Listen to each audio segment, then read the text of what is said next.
A very good evening, everybody. Nice to have your company wherever you're tuning in, all around Australia or indeed the world. The platforms of the Gentleman Sim Racing Club, night one of week 4 of term 2 for 2026 across Facebook and YouTube. And we are live from the Miami International Autodrome for sprint racing this 4th of May 2026. Of course, the Formula One paddock has packed up and left, and we have arrived. It is the second of the sprint rounds in the Formula 3 Championship with thanks to Waste Options. There's the circuit, the full Grand Prix layout, the first of 2 visits to Miami this week. We've got the Formula Vs here on the Formula E configuration on Thursday night. Jumping straight into this, ladies and gentlemen, cars are already lining up on the grid. It's a little bit tight for time off the top tonight. We'll get to the championship points a little bit later on. Aiden Carl, Braden Sagassa, 1-9 continue to dominate this early part of the Waste Options Wings and Slicks season. They lock out the front row once more. It's top 3 with Lockie Purvis there in 3rd. Craig Bond back in 4th place, only 0.3 of a second covering the top 4. And then Adam Hayne, Ryan Jones, good to see Jonesy up there. Alex Zikas, Brett Barker, Adam Lavis and Daniel Correa make up the top 10. Further back, Richard King and Guy Leach to the 6th row, Brett Bradbury, John Baldwin the 7th, Tom Pritchard, Kevin Wakefield the 8th, Johnny Bannock's back in the house. He's alongside Cooper Friend on the 9th row, and Edward Rollo makes up the field on the inside of the 10th. 9:31 local server time. Can we bring that back, please, producer, sir? 27 degrees the ambient, 31 on track, cloudy conditions, dry weather, thankfully. The storms are not gracing us with their presence the way they did Formula 1 yesterday morning about this time, and 60% humidity. Set to rock and roll. The end of a long weekend for some, the start of the mad month of May for all of us. Race 1 of 4 for the night. Let's go to work. Beautiful start from Alex Zikas there on the inside as they head up towards the first corner. And Braden Sagassa has pipped his teammate off the jump. These two have duked it out all season. Lockie Purvis is around and crunched up heavily. He wasn't the only one also left behind there. Kevin Wakefield, Johnny Bannock and Cooper Friend not starting. Wakefield limps away. Bannock's on the tow rope. Good evening, Daniel Yeaman. Oh, Adam Hayne. Whoa. Jeez. If you caught the Formula 1 Grand Prix at 3 o'clock this morning, this is eerily similar to the carnage that we saw and the chaos that we saw in the opening lap. Just a little bit more damage. That's going no further than the back of the garage. The rear wing of Kevin Wakefield, he's gone. Ryan Jones already on the tow rope. Oh, Jonesy can't catch a break in this series. Fair dinkum. Bondi down the inside, goes to 3rd. Alex Zikas in behind him. I mentioned it was a blinder of a start from Alex, even beyond the wildest of his imagination, I'm sure. The fact that he's up 3 spots on the opening lap. Mechanical meatball flags for Hayne, Purvis, Jones and Bannock on the opening lap. Purvis going no further than the back of the garage. So too Kevin Wakefield and Adam Hayne. Even though Wakefield hasn't got the mechanical meatball, he did sustain damage. And now Adam Hayne has a slowdown to go with it just to add insult to injury as well. We're right on board with Alex Zikas down the end of the back straight. And all that's done, right? So obviously it's given us a bit more than our usual invert for the second race, because you're going to have Ryan Jones and Lockie Purvis carving it through from the back of the field. But it's also allowed the top 2 to just do what they have done at their very best throughout the course of the previous 3 weeks, and that's just take off and say, catch us if you can. And the problem for the paddock at the moment is they haven't been able to. Now, there'll be a fair bit of draft around this place tonight, of course. Long straights. Oh, Leach there trying to shop underneath. Brett Bradbury in towards turn 1 here at the start of lap 2. And he'll get the nose ahead of the apex, but Bradbury sticks around the outside and take back that second place as we'll continue this, though, through this opening S's. Nicely done. They got away with it somehow. In comes Adam Hayne. He's out again. Jones and Bannock on the tow rope, so they've got to stay there a little bit longer. Wakefield is in. No. Purvis still trying to limp back to the lane, so it's easier said than done for Lockie Purvis. That's brilliant from Guy Leach. Not without some serious commitment from Brett Bradbury to try and keep him at bay and try and apply the pressure and make him work for it. He did that, but to no avail for Bradbury. He's now got to fend off John Baldwin and Tom Pritchard as well. Edward Rollo and Adam Hayne make up the top 14, but again, only 13 in this race at the moment, with Hayne well back, 34 seconds off our leader. Wakefield, Purvis, Jones and Bannock, it'll be important for those guys to get out there and consolidate a finishing result. The problem they've got, I checked up in time and got murdered by some Arca brakes.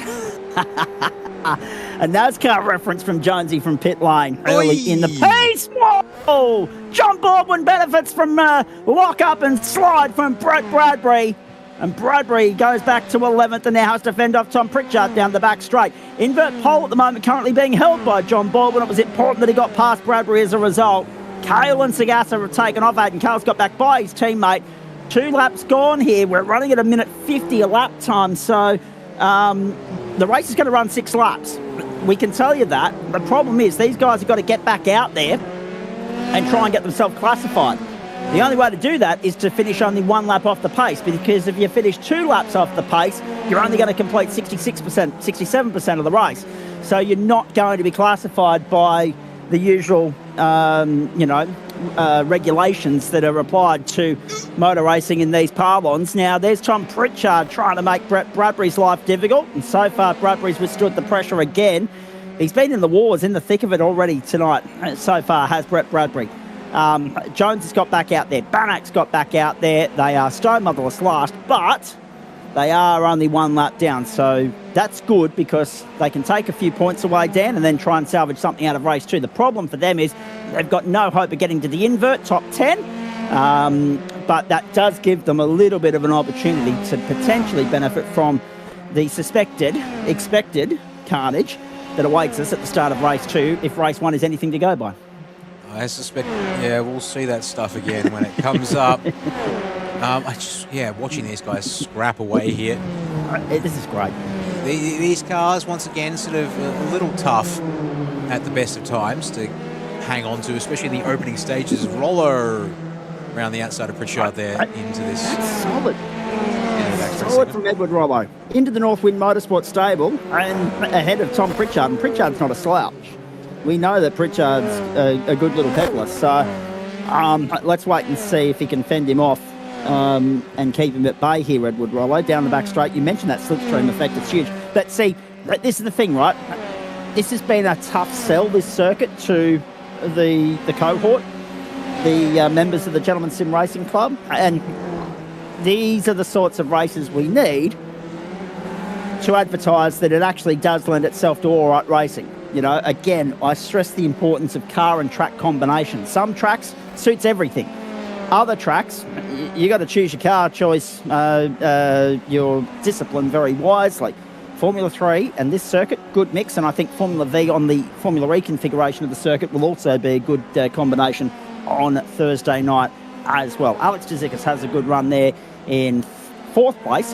Problem is, Bondi's disappeared on him. 2 seconds to the good is Bondi, and now Tzikis will have to fend off Brett Barker down the back straight. As I say, with lap times around that 1 minute 50 marker, we'll go 6 laps in this opening race, and I dare say we'll eke out 8, potentially 9 in the second race over 15 minutes. And if we do get a 9th out in that second race, it will require just a little bit of overtime. But who's complaining? It's an overtime night. We've got sprint racing to follow from Brands Hatch first up for the M split of GT3, and then for the Pro split of GT3. No Pro M in broadcast this week. They'll be back next week when we go sprint racing once more. Trouble. Kevin Wakefield. Lap traffic.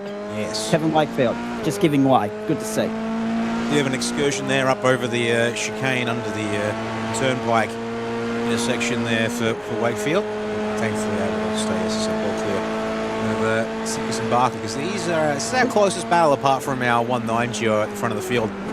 Despite what I said about draft, it would seem the other point that comes with being up behind other cars is also true. Aero wash might just be a problem now. Whether that was an actual hit to the fence for Alex Tzikis, we'll see if he gets away with that, if that indeed was still a hit. He's on the defensive on the run to turn 1. Here comes Barker up the outside.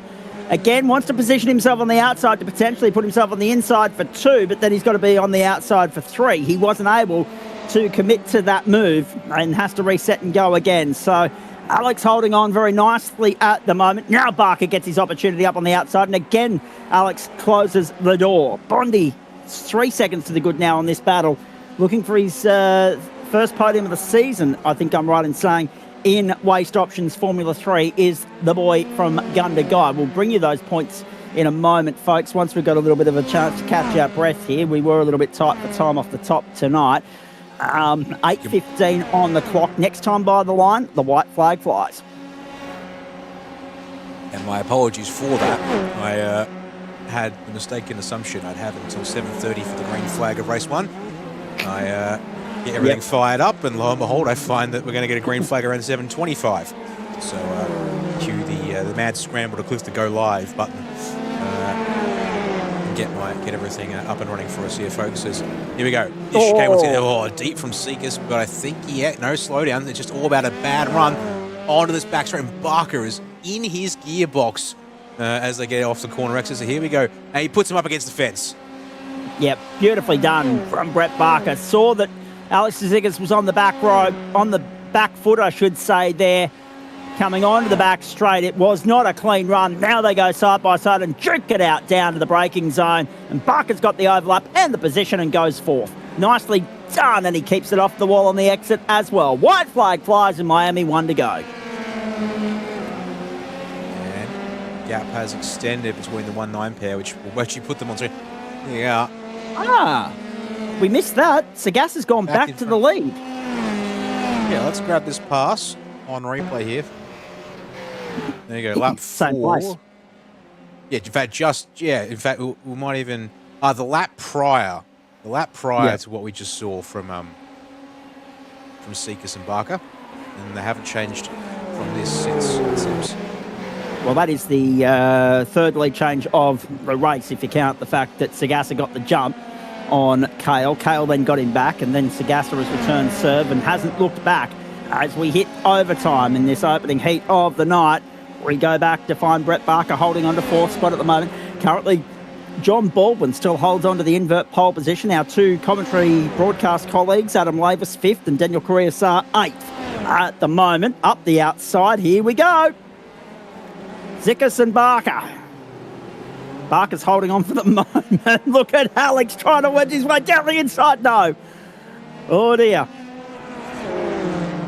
Nicely done now. Oh, no, there we go. Anthony, don't try that. That's going to be a slowdown for Barker. That's going to be opportunistic for Alex Zickers. There it is. Beautifully done.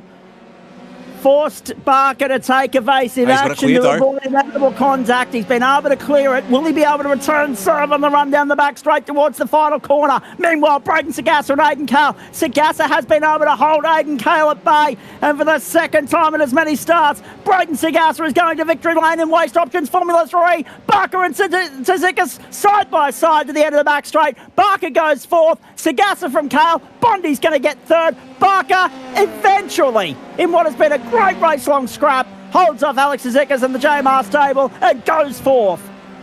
6th for Adam Lavis, then Richard King, Daniel Correa-Sar just coming into shot, then Guy Leach and John Baldwin. Oh boy, Baldwin gets the invert pole and we'll reset and go again.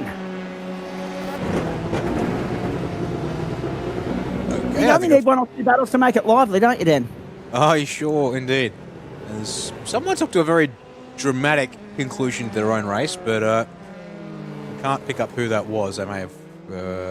She might have been Bondi's taken to a rather climactic finish of his own undertaking there at the end. As our last couple of drivers to finish the race off after their misfortunes at the start of the race, which we will try and...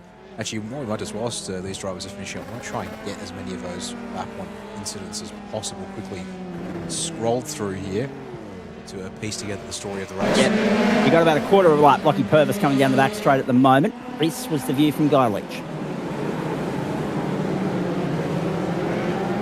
So he goes so slow that it triggers a crash alert for him. Oh. Up and over. Oh my goodness. That was Johnny Banner. Jeez. A tough initiation for Johnny and into Waste Options Formula 3. Oh, there was a little bit of wheel-to-wheel contact that triggered that. That was with Kevin Wakefield. That explains why his rear wing parted the way. We'll have to come back to those replays a little bit later on. I definitely want to see what Ryan Jones was talking about the ARCA brakes and all. A NASCAR reference, poignant considering we're in America. Again, in this series, Braden Sagasa, the winner by 0.4 of a second. A good 7.5 seconds clear of Craig Bond, who held off Brett Barker quite comfortably in the end, and Alex Zickers. That was a great scrap. Adam Lavis, Richard King, Daniel Correa-Sar, Guy Leach, John Baldwin made up the top 10. Importantly, Daniel, Ryan Jones, Johnny Bannack, Kevin Wakefield, and Lockie Purvis all caught up in that early incident. Purvis has managed to finish on the lead lap, and the other three have finished a lap down, but that gives them enough to tick the box and say, we've completed our 75% race distance, give us our championship points. It'll only be a small compliment, but every point counts this early in the championship. Indeed, yes. So they do keep the ball rolling for them there. And whilst we've also got a moment, I'll quickly flip back to that championship standing situation for the drivers as they came into tonight, mind you. We won't have a chance to get 5 points until Adam Lavis is out of the car later on this evening. At about 10 o'clock this evening, yes, exactly. So Aidan Cale, well clear at the moment, 73 points on Adam Funslow. That's an interesting notable absentee tonight. He was 2 points clear of Guy Leach. Ryan Jones, despite, as I said, he's had his fair share of war stories in this series so far to tell, Jonesy, but 10th, 2 7ths and a third. That's his worst result of the season that we've seen just there, and he still takes points away for it. He sits fourth, 6 clear of Brett Barker, but he and Alex Tzikis are going to leapfrog Jones based on those results. Mark Heppel not on the grid tonight. Eduardo Zamora not on the grid tonight. Braden Sagasa continues to climb up the leaderboard with that race win, 201 and 192 for Lockie Purvis. Again, not a race to remember for him. Look at his season so far, just one top 5 finish. Eventually, he'll buy some luck in this championship, I'm sure. Notably, it is a public holiday today in Queensland and the Northern Territory. Don't ask me why we do things differently state to state, ladies and gentlemen. It really irks me. There's just no consistency. But whether that's played a contributing role in so many people being absent tonight, or whether it's just a general disdain for this circuit, Daniel Yeaman, I'm not sure. It could be column A, it could be column B, it could be a combination of the above. But still, great to have so many drivers on the grid, 18 of them ready to fire for race 2, and hopefully more bums in seats next week for round 5 when we go to the Circuit de Spa-Francorchamps in Belgium and the 5th round of the season. Yes, I can't believe I'm saying that already. Next week will be round 5 and we'll hit the halfway mark of the season. Time's a real thief, ladies and gentlemen. John Baldwin, Guy Leach, the front row. Daniel Caressa, Richard King from 2. Adam Lavis, Alex Tzikis from 3. Brett Barker, Craig Bond from 4. Aidan Cale, Braden Sagasa from 5. From 6, it's going to be Brett Bradbury, Edward Weller, then Tom Pritchard, Adam Hayne, Lachlan Purvis, Ryan Jones, Johnny Bannack and Kevin Wakefield. 5:45 local server time, 15 km/h winds in a southerly direction, 27 the ambient, 33 on track, and we are ready to rock and roll. We've got to get through this one a little bit quicker, the pre-grid formalities here, ladies and gentlemen, because it's a blink and you miss it sort of gridding equation. Off, racing, 50 seconds between gridding and going. It's usually 2 minutes in race 1, so hence why I'm having to talk at 100 mile an hour. John Baldwin gets passed by Guy Leach off the start, then gets him back through turn 2, but then concedes through turn 3. Baldwin drops to second. Tzikis a blinder of a start again. He's nailed those starts tonight. That's 2 from 2. He's up +3 to third. Caressa drops back to 4th. Richard King, Aidan Cale. Much cleaner start this time through the first sequence of corners. Jones is up 1 spot. Adam Lavis lost out completely there, has dropped down 12 spots, and Brett Barker down 11 as well. So was there a contact or an issue for those two at turn 1? We'll go back and have a look on the replay in a moment. We hit the back straight for the first time. Oh, sorry, one of the 2 back straights here at this circuit, and we make our way through. It is a weaving sort of back straight, but it is full throttle all the way down to the braking zone down here before they enter the stadium section. Richard King up into 8th spot already. Aidan Cale up 5 spots. Craig Bond up 3 spots. They fed out their 3 wide in parts. Great running in the early part of this second race, which, as we say, is scheduled for 16 minutes, so that'll probably get us the 9 laps that I was talking about there, ladies and gentlemen.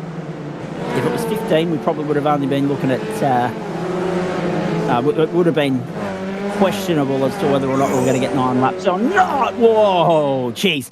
The way I see it, 1 minute 50 around about that standard lap time. So 1 minute 50 and 2 is 3:40. 7:20, 11 gets you to 6 laps. Add 3 onto that, 5.5 minutes, 16.5 minutes. So yes, 9 laps for this journey. Braden Sagasa wants 2 for the price of 1 and gets it.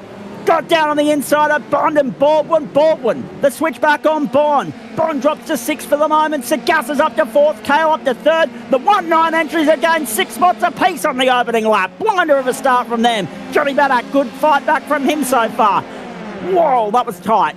With Adam Hayne on the run down to turn 1. Hayne through Bradbury. the middle. Who was that? Brett Bradbury. Oh, no, contact and gone. There it is. And he's right in the middle of the road. Bannock collects him on the way through. Ryan Jones caught up in his second incident of the night and won't be going any further. He's stuck on the top of Brett Bradbury. Oh, just as I was thinking maybe he'd survive. No, he will not. And then proceeds to end up on Bradbury's roll hoop, or maybe put himself there a little bit in frustration. I don't know what the appropriate description of that circumstance necessarily would be. Oh no, here we go. So Adam Funslow totally forgot about the race tonight. May have been distracted configuring VPNs and the like. Might have to have a chat with you about that. VPNs are becoming more prominent, more common, aren't they? Here's to Zikas going for the lead on the inside of Guy Leach. Look who's right there with Leach, though. Leach gives way to Aidan Cale. Had to in the end. Had no way through. And in there behind them comes Sagasa. What about the exit from Sagasa? How tight was that? And he got the foot to the floor early. Straight down the inside of Guy Leach. Sagasa is third. The 1-9, 1-2 sweep of the night. Very firmly in the balance at the moment. Of course, Cale got the better of Sagasa in qualifying. Sagasa drew back and got the better of Cale in race 1. Now it's anyone's guess as to whether it's going to be Cale or Sagasa taking the honours in race 2. We just know, based on what we're seeing thus far, that it's going to be a very tough task for anyone to deny them a 1-2 sweep here for the stable. Purvis has managed to get himself back to 12th spot. Up 3, Bannock up 6, Rollo up 2, Hayne up 5. That's Guy Leach being passed by Craig Bond, who's having a very, very good hit out so far tonight in the Formula 3s. In fact, on that subject, I'm going to have a look down the leaderboard of the points table. Yeah, Bondi only started last week. He was a bit of a late bloomer in this series. He was 12th last week. Massive, massive turnaround. He had a moment partway through last week's race at the Nürburgring, but he's fought his way back nicely. On for a double potential podium tonight. The one that stands in his way here is Alex Tsitsikas. He's giving Aidan Cale a good chase at the moment. Sagasa there as well. And it happens again, says Brett Bradbury. I'm sure Ryan Jones is sympathising with that sentiment at the moment. Jones is parked up and done. He can't take a trick. Which is really unfortunate considering how good a run towards the back of last term Jonesy had. There's Bondi in 4th, chasing Sagasa. Sagasa chasing Tsitsikas. Tsitsikas staying in contact with Aidan Cale for the moment. But for Aidan Cale, Dan, this is really good for him if Tsitsikas can stay there and fend off Brayden Sagasa for just a little bit longer. That was Guy Leach sliding it through onto the back straight because it'll give him just a little bit of breathing space and a little bit of a chance to hold on and secure his first win of the night here. I think that brings me to 6 consecutive races now being taken out in GSRC. Is that counting Formula V last Thursday night, Jonesy? Geez, you couldn't take a trick there either, mate. Nice to hear from you. Good luck in GT3, the balance of the night, and also enjoy your trip to the City of Churches this weekend as well. Cale to Zikas, Sagasa, 1, 2, 3. Bondi in 4th spot. Fastest lap of the race for Brayden Sagasa now, 1 minute 50.147. But yeah, if it was you, I'm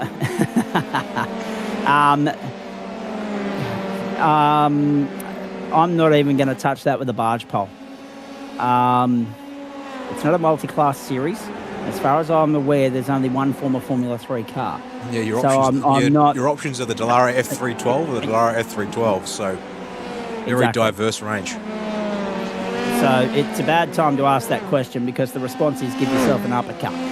Down the back straight we go. Tsitsikas there in 2nd spot, fending off Sagasa, but for how long? Not too long. Sagasa wastes no time, blasts across the outside and down into 2nd spot to the braking zone. Oh, that was close. I was going to say, Dan, too late now. Sagasa's only 1.26 in arrears, but that might just be good enough for Aidan Cale here. To hold on. Time will eventually tell that for us. We've got 5 laps to go, 1.2 the margin. If you're Aidan Cale, you're happy that it's taken this long for Sagasa to get through into 2nd spot, but now you've got to go into defence mode, don't you? A little bit. In fact, inside of a second, Sagasa's found a little something there after clearing Zikas. And just so I went on board there with Alex, he actually came out of the throttle slightly as we came through those sweeping corners up to turn 11. So a bit of a play there perhaps from him to try and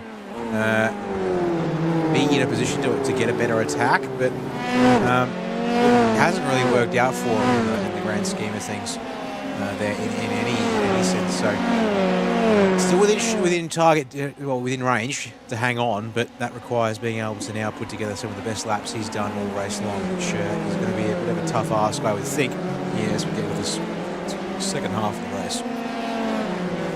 And just a memo to Hard Start Casual, 6:04. With that sort of advanced warning, if your comments don't appear on the broadcast screen on Thursday night, you'll know why. Thanks for the warning. I appreciate that. 8 minutes gone, 16 the journey. Aidan Cale, Braden Sagasa, Alex Tzidakis and Craig Bond and Guy Leach, the top 5 at the moment. Daniel Correa, Johnny Bannack, Bren John Baldwin, Lachlan Purvis, Richard King, Tom Pritchard, and Brett Barker takes us back to 12th at the moment. Adam Lavis and Kevin Wakefield, 13th and 14th. The retirement list, we might have to go back and have a look at what happened to Edward Rollo and Adam Hayne, Dan, because they're parked up and done. And do a little lap 3 of the race. Here we go. Chicane? Why not? Too promising. Oh, I lost the front wing on the back of it. Oh! Bang. That'll do it. Every day of the week. Blind corner, limited reaction time. Here's the view from Robbo's cockpit to verify that. Slot car ahead. Left. Oh. Oh dear. And have a look at them do the do-si-do. Stick to motor racing, boys. Dancing's not working. Back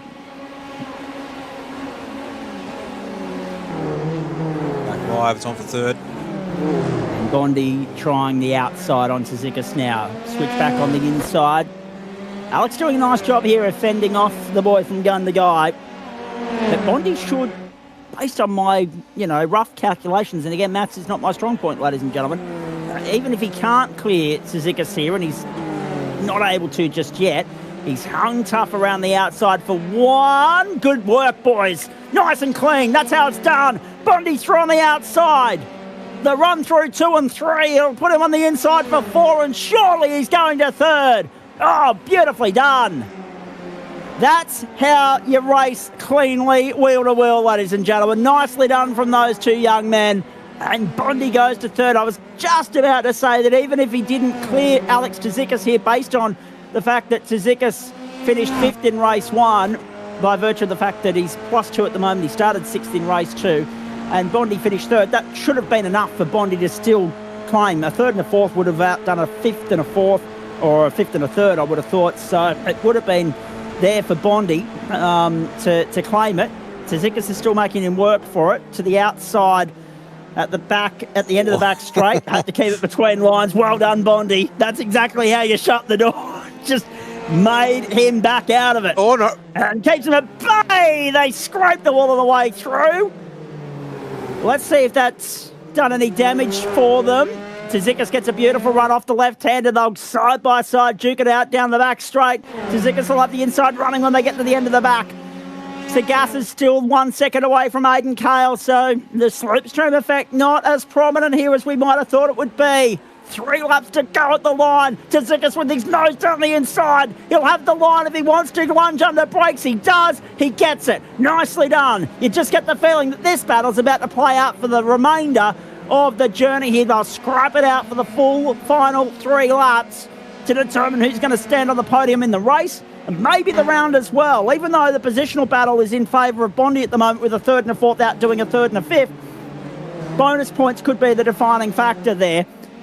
If Tzidakis has managed to snag any that Bondi hasn't, with regards to clean races more than anything else, it won't be positions gained, it won't be fastest laps. That's all being cleaned up by the 1-9 stable at this point. And Johnny Bannack, actually +11 in this race so far, has got that covered, the bonus point for most positions gained. So it could well very much come down to incident points and whether they've accrued any of those. To the back straight we go.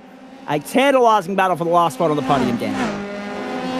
It's getting a little exciting now with the way they are throwing their cars around with abandon almost. But yeah, that move from Craig, I have to say, was very nice indeed to sit here at turn 11. Just drove it in deep enough. And now he's going to chase Tzidakis to the inside, try and lock him up to the tight line. Tzidakis around. Oh, he's gone, and Bondi did remarkably well to miss him.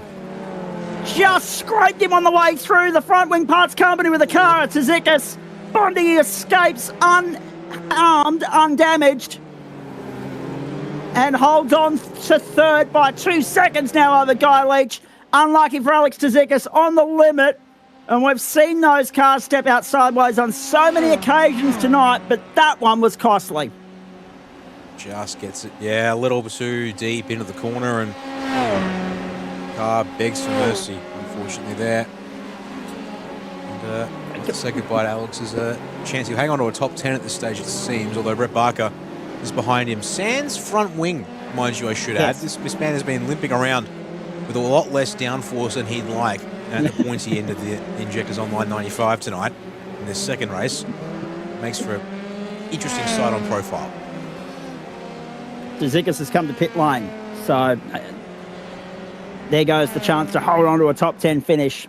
Tzikis to pit lane, and he becomes the 5th driver to enter pit lane during this feature race, which is only 16 minutes long. White flag flies next time by the line. Braden Sagas has got to within 0.6 of a second of Aiden Cale now. There they are, coming onto the back straight.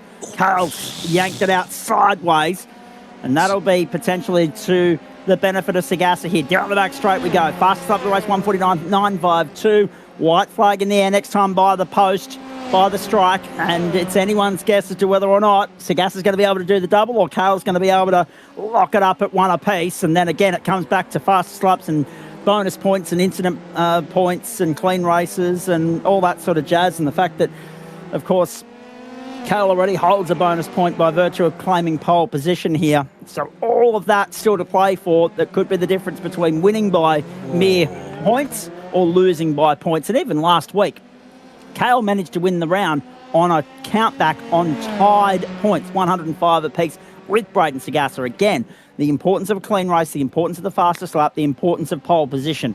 Not lost on Aiden Cale here. And there he goes, fending now to the inside. Sagasa trying to go by around the outside. These two are going to duke it out on the final lap. Here we go. Hold your breath.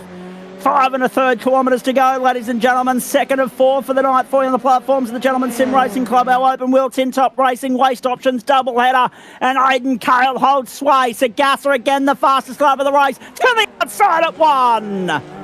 Cale holds on the inside for the moment, keeps him at bay, but he's going to have to work tooth and nail for the bulk of this final lap to hold on to top spot.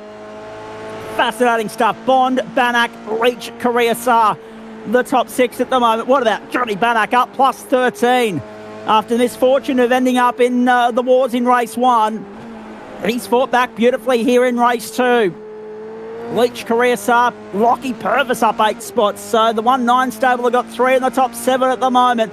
Baldwin, King and Barker make up the top 10. Tzikis has rejoined in 11th. Well clear of Lavis, Pritchard and Wakefield. Everybody else parked up early. Here's the run for Sagasa down the back straight. Sagasa draws up alongside Aiden Cale. Cale holds on the inside to the end of the back straight for the moment. Sagasa works for it around the outside. He's out of room. He's in no man's land. Cale holds on again. Watch for the chicane here. Sagasa on the limit, these two. Sagasa makes a huge amount of time last time. He does it again. He's figured out how to shortcut the chicane without tripping the track limit warning there. And it's got him 4 tenths last time. He's now right back underneath him. Cale's going to have to defend. There he goes. Hard to the left. Sagasa says, that's fine. I'll take you around the outside on the racing line. It's going to be a drag race to the line between the two teammates. Have a look at this. Cale and Sagasa. Cale to the inside. Sagasa to the outside. Cale's holding on. Last turn. The up and under the switchback. Here comes Sagasa. Side by side on the run to the line. The two teammates. There's no team orders in play here. This time round, Aiden Cale gets the job done. Beautifully done. Not without serious pressure being mounted by his own teammate. And they draw it up at 1 race win apiece for the night. Cale's 4th of the campaign. And another round win to go with it. Brilliant stuff. The 4-man of the championship continues his winning ways, and his teammate has anointed himself as the firm favourite to be either 2nd or 3rd on the podium towards the very back end of this campaign, and maybe maybe could spring a surprise and upset his teammate based on when the drop rounds come into the equation here later in the piece. You couldn't ask for more from Braden Sagasa. He threw everything at that, and they did it cleanly as well. Kale from Sagasa, a double podium for Bond. Banak, Leach, Purvis, Koreasar, King, Baldwin and Barker made up the top 10. Tazika's unlucky. Lavis, Pritchard and Kevin Wakefield on your screen there in 14th place rounds out the field. You know what it's like to go door-to-door racing, toe-to-toe racing with your teammates there, Dan Yeaman. It doesn't get better than that. When everything goes to plan and you can put on the good race that you're after, then 100%, yeah. Certainly though, obviously higher stakes in some regards if it goes wrong, but they always have that golden rule of don't hit your own teammate. You certainly try words to live by in racing as always. Now, I just want to note here, after Kale and Sagasta took the chicken flag, we missed this because of the run they were having to the line. This was a last lap move into the hairpin here from Lockie Purvis to improve to P6. That was a brilliant fight back from Lockie Purvis, +9 in the end, and got the better of Daniel Koreasar there on the last quarter. Nice to see our teammate, our commentary teammate, having a strong run there in 7th. It was great to have him in the booth last Wednesday night for the Supercar doubleheader, which, by the way, will again be steered by Adam Lavis this Wednesday night. I'm getting confused with my days of the week sometimes at the moment, Dan, with the fact that I'm now teaming up with you on a Monday night and him on a Wednesday night, a direct switcheroo from what we had previously. But how good to see Lockie Purvis fight back the way that he did there. Nicely done. We've got... Lockie Purvis's teammate Aidan Cowell about to join us here in Central Commentary. There are the results for you, ladies and gentlemen. I'm just excuse me for a moment because I'm fiddling with my headset because I'm trying to figure out why the bloody hell my Discord notifications aren't coming through the earpiece like they normally would. I think I fixed the problem. In the meantime, Aidan Carr from Braden Sagasa, 0.129 of a second. They were again 7 seconds clear of Bondi, so they've had that sort of leverage on the whole pack all night long over the course of firstly 6 laps and then 9. That is formidable stuff from those two. Johnny Banak, Guy Leach, Lockie Purvis, Daniel Koreasar, Richard King, John Baldwin and Brett Barker. In the end, only 14 finishes. Cooper Friend, non-starter. The rest of them retirements. Hayne, Rollo, Bradbury and Jones. Jonesy can't take a trick, nor can Brett Bradbury. And 2 negatives don't make a positive in that instance. And, of course, poor old Edward Rollo had nowhere to go when he was parked up in the middle of the circuit there and collected. So, that's all she wrote as far as the Miami round of the Waste Options Formula 3 Championship is concerned, ladies and gentlemen. And this is becoming standard practice for us to have a chat with the 219 stable entry teammates at the end of proceedings here. And, oh, geez, haven't you two blokes rock and rolled over the course of the last 30 minutes? Good evening once again. Aidan Cowell, that must have been nice to be able to fend off your hard-charging teammate because he made you work for that one. Yeah, 100%. I mean, the dude just found some braking hacks. He's got grip hacks as well, so we might have to have a look at his car, see if it's legal after the race, and also found a nice little cut through that chicane. So that kept me on my toes all night. I was about to ask you about that. When did you become aware of the fact that he was able to cut it very fine through the chicane there and not get triggered for a slowdown?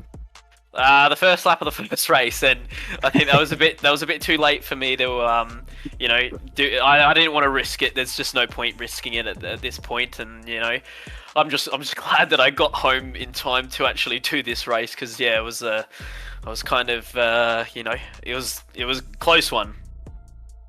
Cutting it fine time wise, but in saying that, mate, thoughts on the circuit because again you were the 4-man in qualifying. Pipped marginally in race 1. Again, you guys had to duke it out right down to the final corner of the final lap, but it must have been nice to get one back in race 2 and secure round honours yet again. Oh, 100%. I mean, we kind of put the gloves off there on that last race, and then the last couple of laps, and that was a lot of fun. It's just good to battle and good to defend and kind of see how it all works out and kind of read each other's mind. It was really fun, but I'm glad to get that win. So definitely worked hard for it. And let's have a quick chat about your other teammate, Lockie Purvis. Mark Heppel not on the grid, but Lockie Purvis couldn't buy a trick in race one. Again, caught up in an incident. He's had that sort of, jaded sort of run through Formula 3 so far this campaign. But he's got some pace too. The way he fought back in race 2, +9 from 15th on the grid up into 6th. He'd take a lot of confidence from that and the hope that he might be able to turn it into a full round result either next time out or next time we go sprint racing. Yeah, hopefully. I mean, the dude's got so much pace. Like, he's, from the first round to this round, he's been putting in the effort and he's got some really good pace with the car. But it's, he's been a bit unlucky and, made a couple of errors. But, just trying to iron those things out. And, he'll 100% be up there. I think he was, I think he got third. So I think we were 1, 2, 3 for qualifying, which was, it was incredible to see that. You were indeed. Unfortunately, it went very quickly belly up for him in Heat 1. Carnage at the start, but again, the best place to be is at the front of it so that you avoid it 9 times out of 10. In saying that, let me ask you this, and I'll get the same question or answer from Braden to the same question a little bit later on. You guys are obviously having a lot of fun with this. You are the benchmark of this series, but to do what you guys just did there, go all out, elbows out, and genuinely duke it out, but to do so cleanly and come away with the 1-2 result, there must be, there's something to be said there about the friendship that you guys have within the team stable, but also the trust that you guys have with one another on the racetrack to be able to not instill team orders into the equation. I mean, our practice servers that we have done when we did TCR, that have ended differently. They've definitely ended differently in terms of where our cars have ended up on the track. But it was good racing. It's it's a great environment in the team, and it's just I don't know where the trust has come from, but we definitely we've definitely got some trust within the team, and just ensuring that we give each other a little bit of room while we're battling, but make sure it's still hard racing and just try to make your moves predictable and whatnot. And that's kind of really what makes racing, what makes it really enjoyable. And these cars are so much fun. I'm still having a little bit of difficulty with the trail braking. I'm doing a little bit too much of that still, but no, it's just being so much fun. And I was surprised with that result in the second race, to be fair. Let's bring in Braden at this point in time. Stay with me, Aidan. Coming back to you in a moment. Braden, let's start there. Well done on the race 1 victory. Well done on the way you fought through in race 2 and made him work for that victory, return to serve. But from your standpoint, he mentioned that practice servers are a very different story. But when you guys need to be serious and do the job, you do it well. Oh, 100%. In those practice servers, it's just kind of mucking around, stupid dive bombs and stuff like that, typical practice stuff. But when it's like gloves off, but it's clean hard racing, and that's what we want. We don't want to, put any team cars in the wall.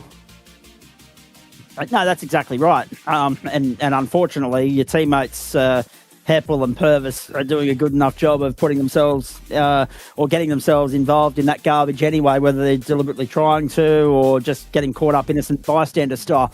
But in saying all of that, mate, we're looking at the results here, and I mean, it's a bit hard to read a lopsided table at the moment because you did miss one round. But even with that, a second in round 1, a first last week, probably a second on points only to Aidan by a bare margin this week. When those drop rounds come into the equation in 3 weeks' time at the end of round 7, it's going to be on between you two. It's going to be interesting to see how you guys go about it when we get to the business end, knowing full well that one of you is going to win it and one of you is going to come away probably the runner-up. Well, no matter the result, we'll be really happy to take away, if things go as smoothly as they do, take away a team's championship, and it'll just be who's better off and who's a cleaner racer, because these bonus points, they really dish them out. Oh, yeah, and they make all the difference as well. Nice return to form as well, based on what we saw from you tonight. You didn't buy too much luck last week in Formula V, but you bounced back beautifully here in Formula 3, mate. Let me ask you this, because it's an interesting sort of setup we've got here at the moment. New circuit for the championship. We hadn't brought the Wings and Slicks to Miami before. It's one of the newer circuits on the server. Aiden mentioned that you've found a couple of little cheat points. I say cheat, but you know what I mean. It's not cheating if it's within the rules of adhesion, and iRacing aren't going to ping you for it. But what was the secret to identifying that you could work well within the limits there and just slightly cut that chicane and make it work to your own advantage? Yeah, it was just a lot of practice. Unfortunately, Aiden couldn't do any practice with me and Lockie earlier today. But yeah, me and Lockie were smashing out some laps through here. And it's just trying to find the limit with these cars. Because, yeah, if you can, it's split the track from what it is and, use every inch of it, you can really gain a lot of time. Indeed, and the onus is on you guys to, as you say, if time permits, do your research, put the time in. Here's a perfectly executed or perfectly illustrated timed replay from Daniel Yeaman of you doing just that, riding. I don't think there was a bit of car left on the actual bitumen. It was riding the ripple strip, riding the AstroTurf to the other side. But I dare say it's because of the amount of car that was still on that ripple strip. Fair game in iRacing's view. But it's a difficult track to master, isn't it, mate? Particularly that tight technical section of the circuit. How much time did you actually have to spend just trying to nail that part of the lap alone? It took a decent amount of laps because at the start, if you hit the curb wrong, it would just spit you out like a dummy and put you into the wall. So it was trying to find the fine art of sending it, but if you sent it too hard, the curb on the exit would bite you. Indeed. All right, let's bring Aiden back in at this point in time, boys. We've got a bit of time here to kill because there's no one else waiting for a chat with us. From your standpoint, Aiden, let me go to you first because, as we know, Brayden got the better of you last week at the Nürburgring on the last lap. You've gone away here, one win apiece. How do you feel as though it plays out when we go back to 30-minute racing next week at Circuit de Spa-Francorchamps? I think I'm going to be using this round as my drop round for Spa. I've never clicked with it. Like, it's not terrible, but I'm just not a fan. Like, I don't know what it is about that track. I don't know why I dislike it. I can never seem to get speed out of the car, any car, when I'm there. So I'll just be there to try and pick up points, stay out of trouble, and hopefully we, if I need a round like that, if I get taken out in a couple other rounds or take myself out, then yeah, I'll definitely be hopefully leaning on that as much as possible. So it's just a matter of limiting my losses, really. He says that now, Daniel Yeaman, but I'm willing to wager that he probably still walks away with that worst second this time next week, such is the form that these two have brought to the table so far through the first 4 rounds of the season. Brayden, you look at the rest of that schedule. Obviously, Algarve, Portimao, that's already one of your burnt drop rounds, but what about the rest of it? Is there an Achilles heel in the rest of that 6-round schedule for you? Suzuka, me and Suzuka have a love-hate relationship.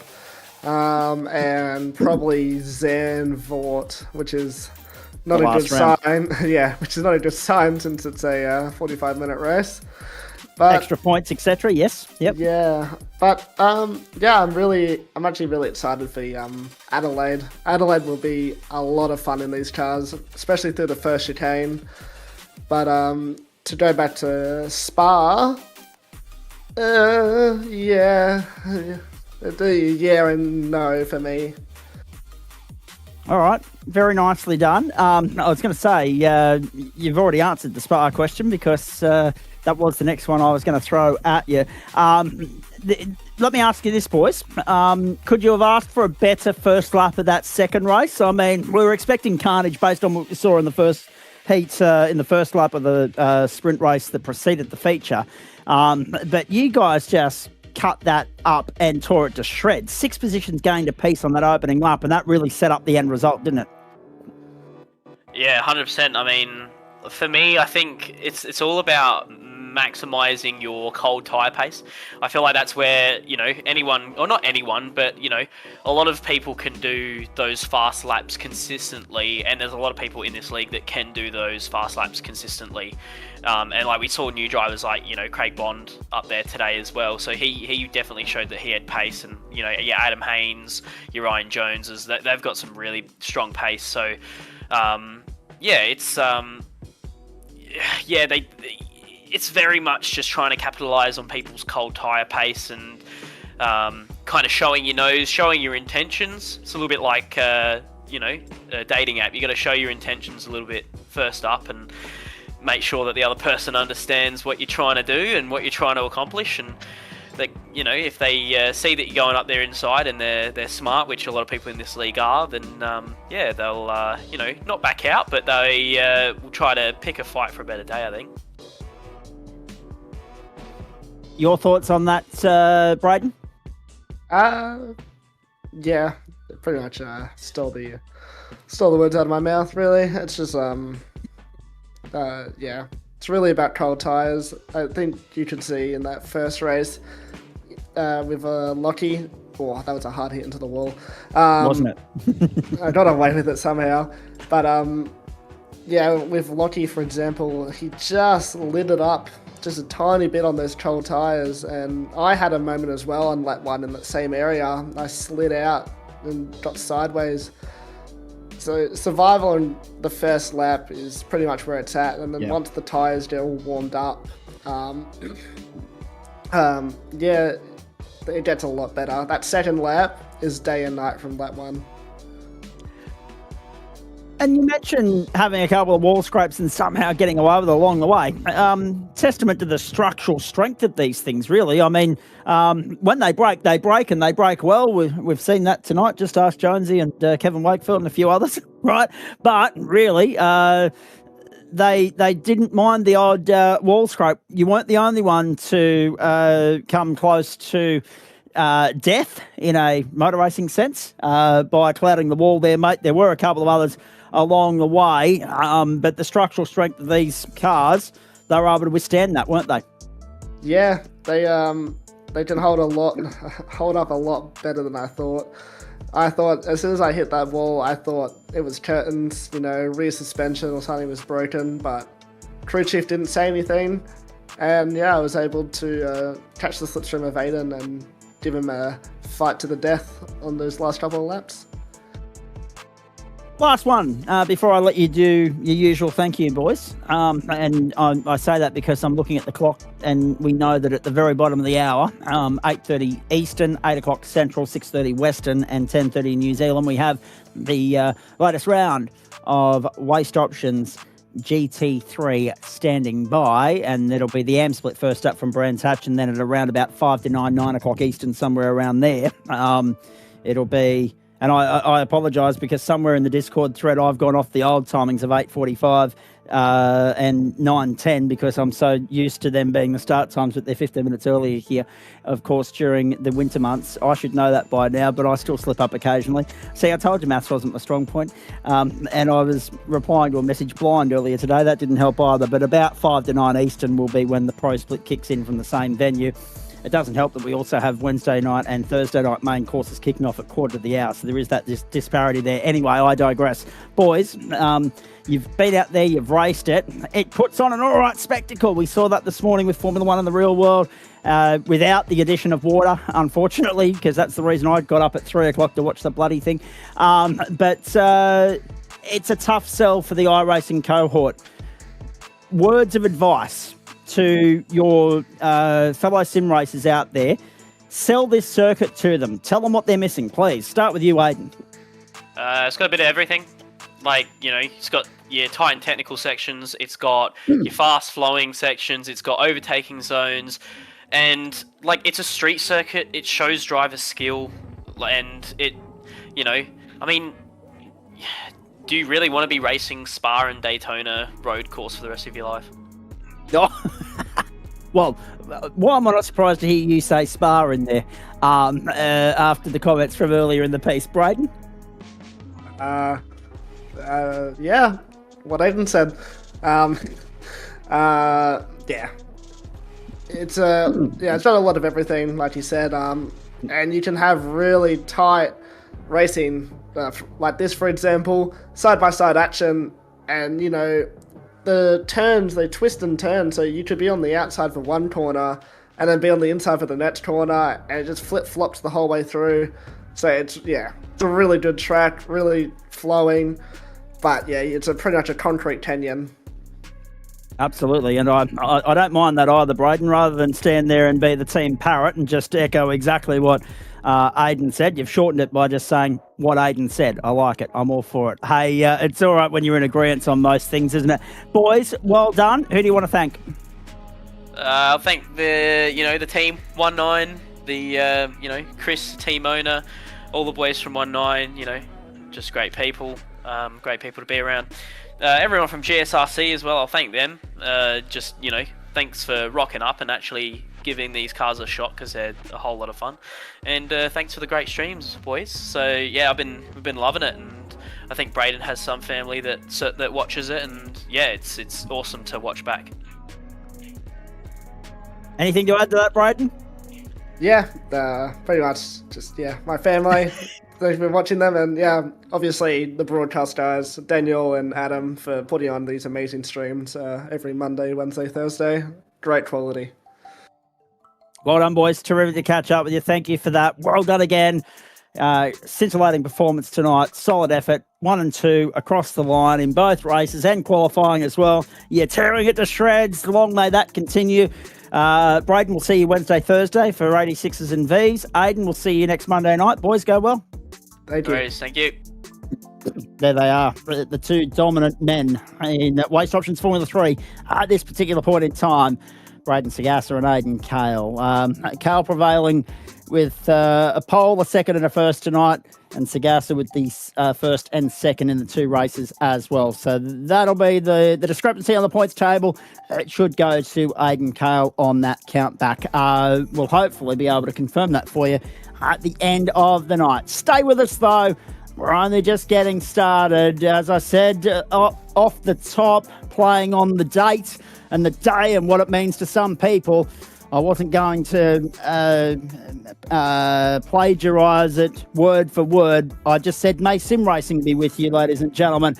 And long may that continue as well. On the other side of the break, we go from open wheelers to tin tops, from Formula 3 to GT3, from Miami to Brands Hatch in the United Kingdom, and we get our first look at the AM split for this season as night 1 of week 4 of term 2 continues for you, live, exclusive and free across Facebook and YouTube. These are the platforms of the Gentleman Sim Racing Club. This is Monday Night Motorsport with thanks to Waste Options, but also with thanks to Flash Graphics and Trophy AI and merch.tgsrci.com and Disruptive Labs as well. Dan Yeoman and I back with you on the other side of this short break.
Back with you live, exclusive and free, the platforms of the Gentleman Sim Racing Club. This first edition of Monday Night Motorsport for the mad month of May, and all eyes and focus and energy and attention now on the Brands Hatch circuit in the United Kingdom. It's the Grand Prix circuit that we're racing on tonight, ladies and gentlemen, and the skies above are dark and gloomy, and there may be a good chance of seeing some sort of precipitation throughout the course of this fourth round and this first of 4 sprint rounds in the 10-round campaign that is Waste Options GT3 season number 25. Yep. As long as the club's been running a 10-week season dating back to what ended up being a very late term 1, 2 and 3 of 2020. We didn't get a term 4 that season, obviously, with the late start, because we only got going once the world was plunged into some sort of chaos, courtesy of the spicy cough scaredemic.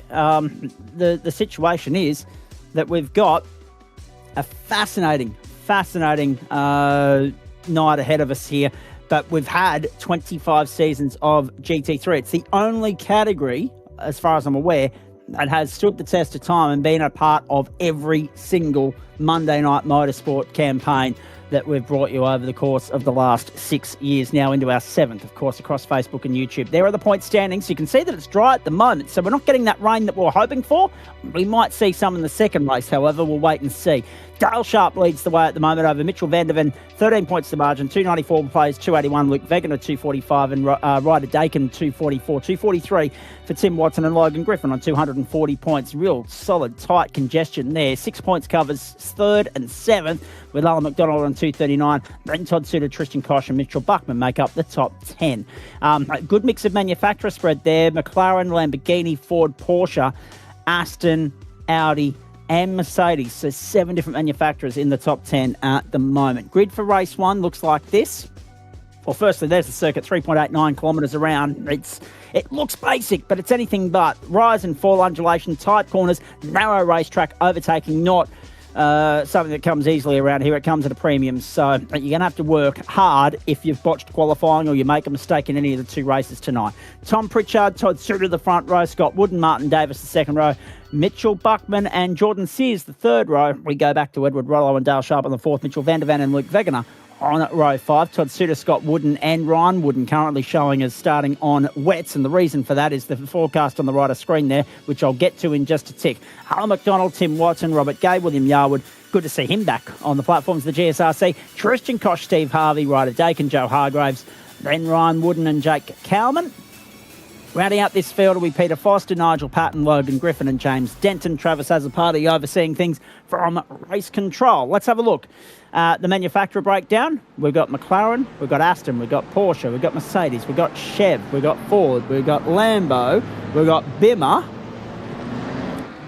That's 8. We've got Ferrari. That's 9. So no Acuras out there at the moment. And I'll come back to that in just a tick. Very lightly wet conditions on this racetrack. So you saw that on the totem pole a few seconds ago. Very lightly wet track. It looks bone dry in most parts, although try telling that to Tristan Koch, who's just run off the circuit on the formation lap. And as you get around onto the main straight, you can see that there are still some small puddles. They're ready to trip the competitors up. They're away. They're racing. Race 1 of the night, our first look of 3 for GT3 AM in the second term of 2026. Great start, Tom Pritchard leads the field to turn 1. Tippy-toe through there because, as you can see, even on the racing line on the outside of 1, there's plenty of water to be kicked up. They'll try and clear that throughout the course of the race to make it better for the dry weather tyre runners here. But that's trouble for Jordan Sears. As soon as you get on the grass in these conditions, you are a passenger, and he slips sliding off the road and dropping right down to the bottom of the field. He's not the only one. Timmy Watson's joined him in sympathy. Well off into the grass goes Watson. Oh, no. Timmy's part of our race control crew. He knows better than that, unfortunately. Oh, no. So Jordan Sears has been caught up again, so that'll be something that they look back at after the fact. Unfortunately, we need to keep an eye on that. They are 2 of our dry weather tyre runners. We've got Oh, Steve Harvey's off the road now. Todd Suter, Scott Wooden, and also Ryan Wooden sitting out there running wets right now. So they'll be looking around for any water they can find to keep their tyres cool. But predominantly, Dan, so far it looks to favour the dry weather runners.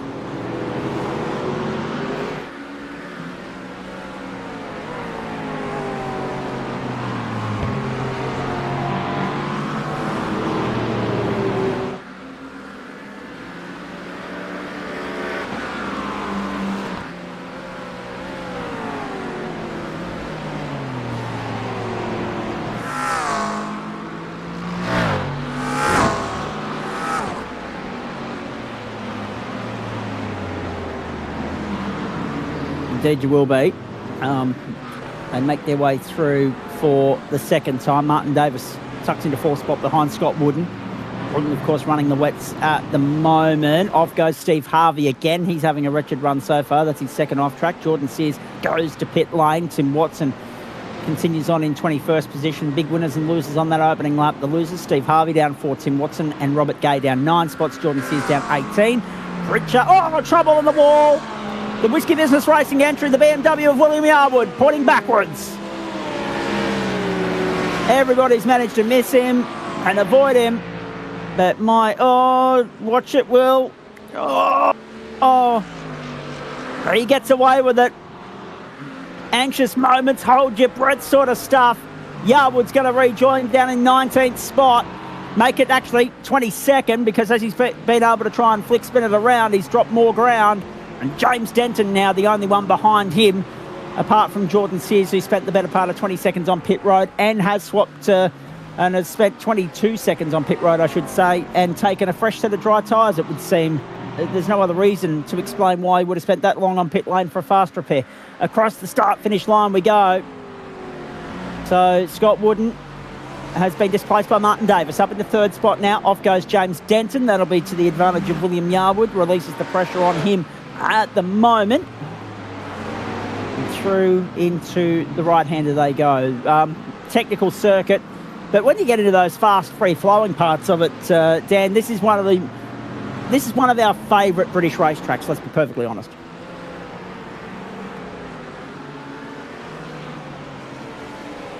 Oh, that's your championship leader.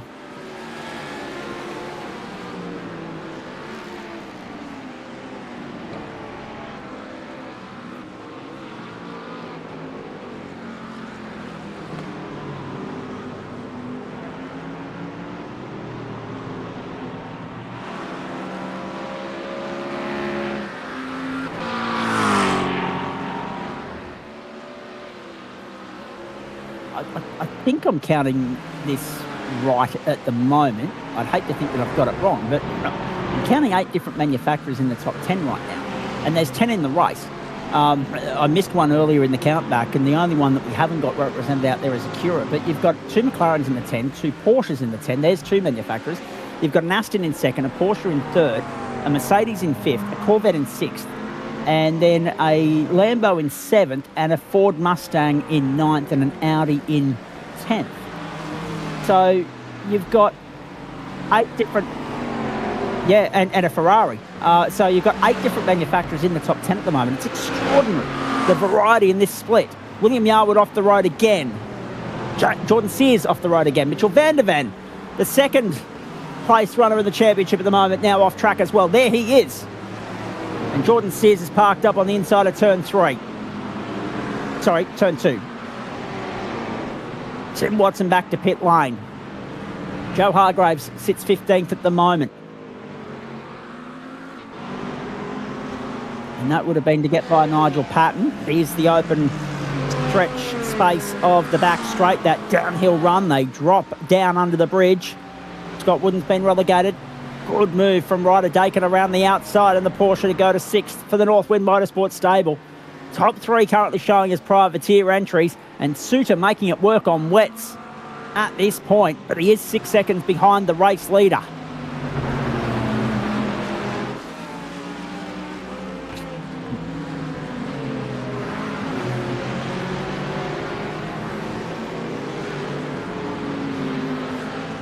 Oh, Van der Ven's gone again. Van der Ven's gone as well. Now, Tyson Broad, is he talking? He's got his names wrong there. No, that's actually not getting the name wrong. Funnily enough, that's a joke. That's an in-joke with the team? Yes. Copy. All right. It's formed in the last couple of weeks. Copy that.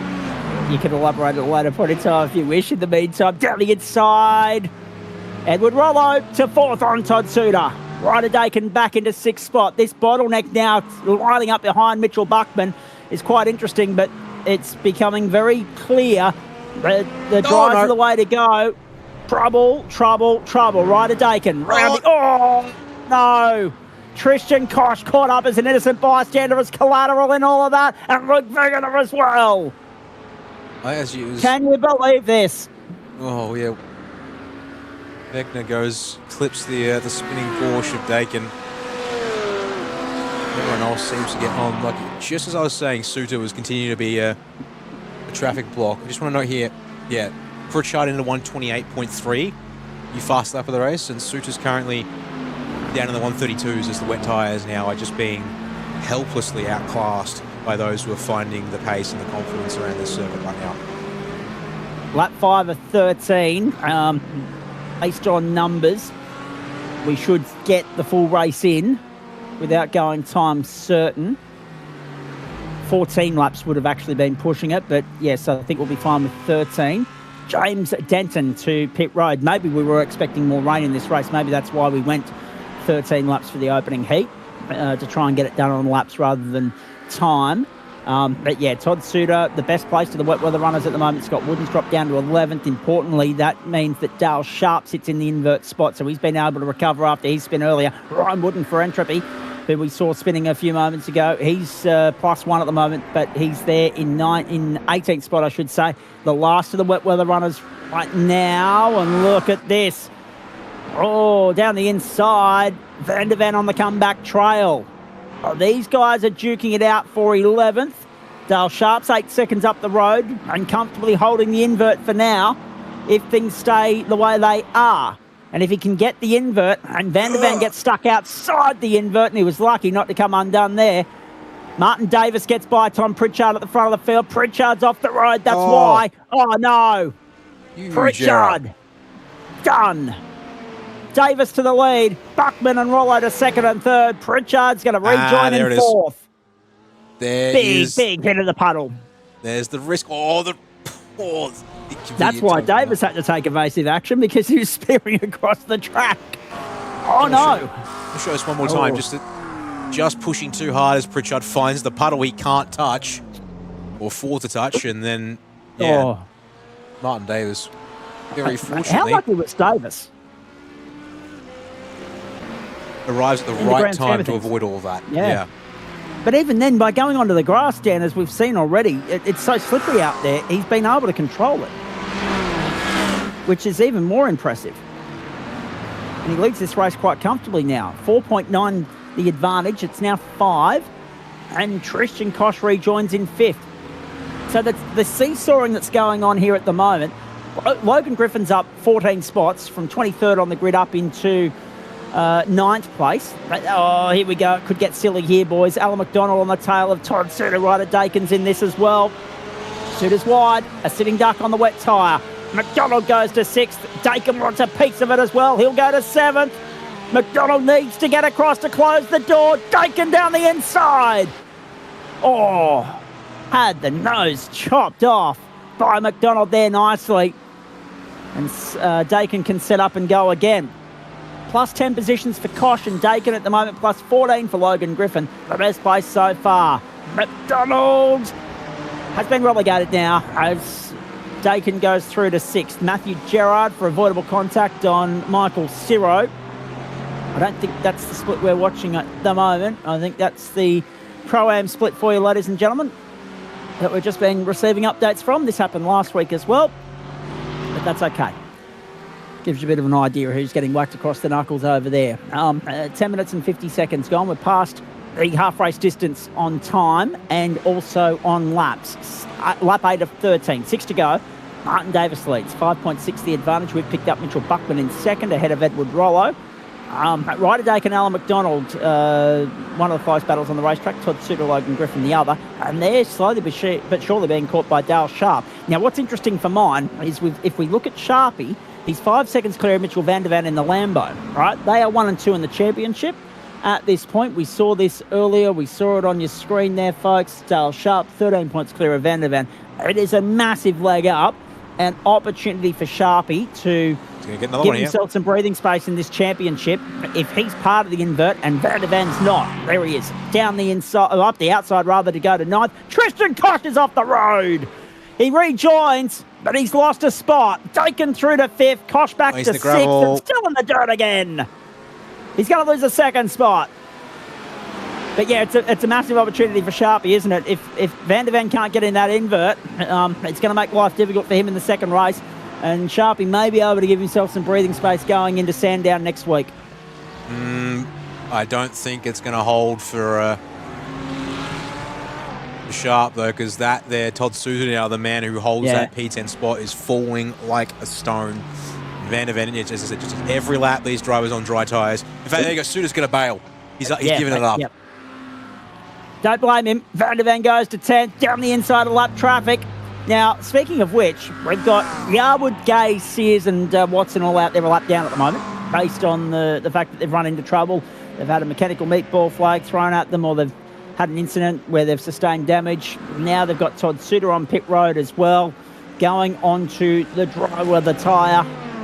Scott Wooden persevering with it, will go to 14th. Ryan Wooden remains 18th at the moment, but if he can close in that 20-second deficit to Todd Suter, he may still benefit, but I think he's going to have to be content with 18th for the moment. Suter's coming out of pit road still well clear of Ryan Wooden. So I mentioned earlier we had such great manufacturer variety in the top 10. We don't anymore. We've got a Lambo. We've got 3 McLarens, 3 Porsches, and you've got a Corvette, a Merc, and an Audi in there as well. So you've still got 6. We did have 8. Of course, the Ford dropped out, the Aston dropped out, the Ferrari and BMW were never in the mix, and we've got 5 drivers limping around a lap down at the moment, and very soon Ryan Wooden will make it 6 going a lap down. Joe Hargraves showing off the road, but albeit rather briefly, and he gets back on. Oh dear, Robert Gay not so lucky. Robert Gay conceding defeat on that one, parking up in pit road. Now, for 13 laps, let me just do some mental arithmetic here. Daniel, 13 minus 25% is 9.75. So you've got to complete 10 laps. At the moment, neither James Denton or Robert Gay are on track to do that. Therefore, it could be a non-classified result for them in this first race. No championship points. Reset, go again in race 2. Tom Pritchard, fastest lap of the race. 1 minute 24.824. We pick up the 555 SimSport duo of Luke Wegener in 12th. His teammate Steve Harvey 13th. They are chasing Joe Hargraves. And they've got lap traffic in the form of William Yarwood just ahead of them. Position gain by Wegener here in the Mustang. Just finding the groove, although that they're a bit exploratory towards the exit of, I believe that would be turn 4 or 5 on this circuit. He's been swinging on the backstretch here. It works out. Let's check in though with other drivers. He's back with Ryder Dake as he's challenging his track limits and the puddles that remain in the real difficult places to get to. McDonald right with him there. It's part of our Porsche pairing here in the 10. They need to be careful because you've got Tristan Koch, Luke Griffin in frame there. All part of this 4-car grouping. Martin Davis, Mitchell Buckman, Edward Rollo remain the top 3 at the moment. 3 different manufacturers in the top 3, 4 in the top 4. Good recovery from Pritchard. Van der Van holds on to 10th at the moment. He's chasing down the championship leader, Dale Sharp. So this is an interesting battle. All of a sudden to see these two line astern on the racetrack. Very different sort of races for the pair of them so far. Both caught up in incidents along the way, but it looks as though they're going to hold sway on the front row and lead the field to green for Heat 2. Remember, we are bringing you Heat 2 from the Pro Split, with results from the AM and Pro-Am to follow. Of course, both races 1 and 2 from the Pro-Am split, of course. and we'll have results from Heat 1 of the Pro Split as soon as we get on air to bring you Race 2 live, exclusive and free. Commercial-free, uninterrupted live coverage from the Brands Hatch Grand Prix circuit in the United Kingdom. Here's Buckman. Davis has 2 laps to go. We're going to well and truly beat time here, ladies and gentlemen, with the 13-lap journey. I'm a little bit surprised that the heavens haven't opened. Maybe they will for race 2. Still some puddles to avoid on the racetrack. You can see a tighter line being taken out of the first corner than what you would normally expect as a result of those trip hazards. And fastest lap of the race for Tom Pritchard now, 124.562. Could Pritchard potentially reel in Edward Rollo? It's only a second. That's the battle we're looking at. Could Pritchard make a late move for a podium finish here? We're going to find out very shortly. They're not catching Martin Davis. The Porsche pilot, 5.8 seconds to the good at the moment. Off track again for William Yarwood.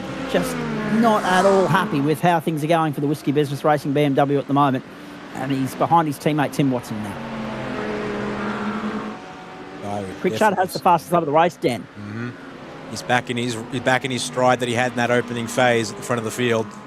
I think he's learned his mistakes not to press his luck too much. And, as the track continues to dry out and you can start taking a little bit more liberty again, you keep nailing your marks. He's lining up right behind these two. It's going to come down to one final lap to see exactly how these three shake out. Indeed. White flag flies. Let's go. One more time around at Brands Hatch. Robert Gay showing off the road again for HTS Racing. William Yarwood back on pit road. So Denton's not going to be classified. Gay will manage to be classified here if he can keep it on the black stuff and finish this 10th lap.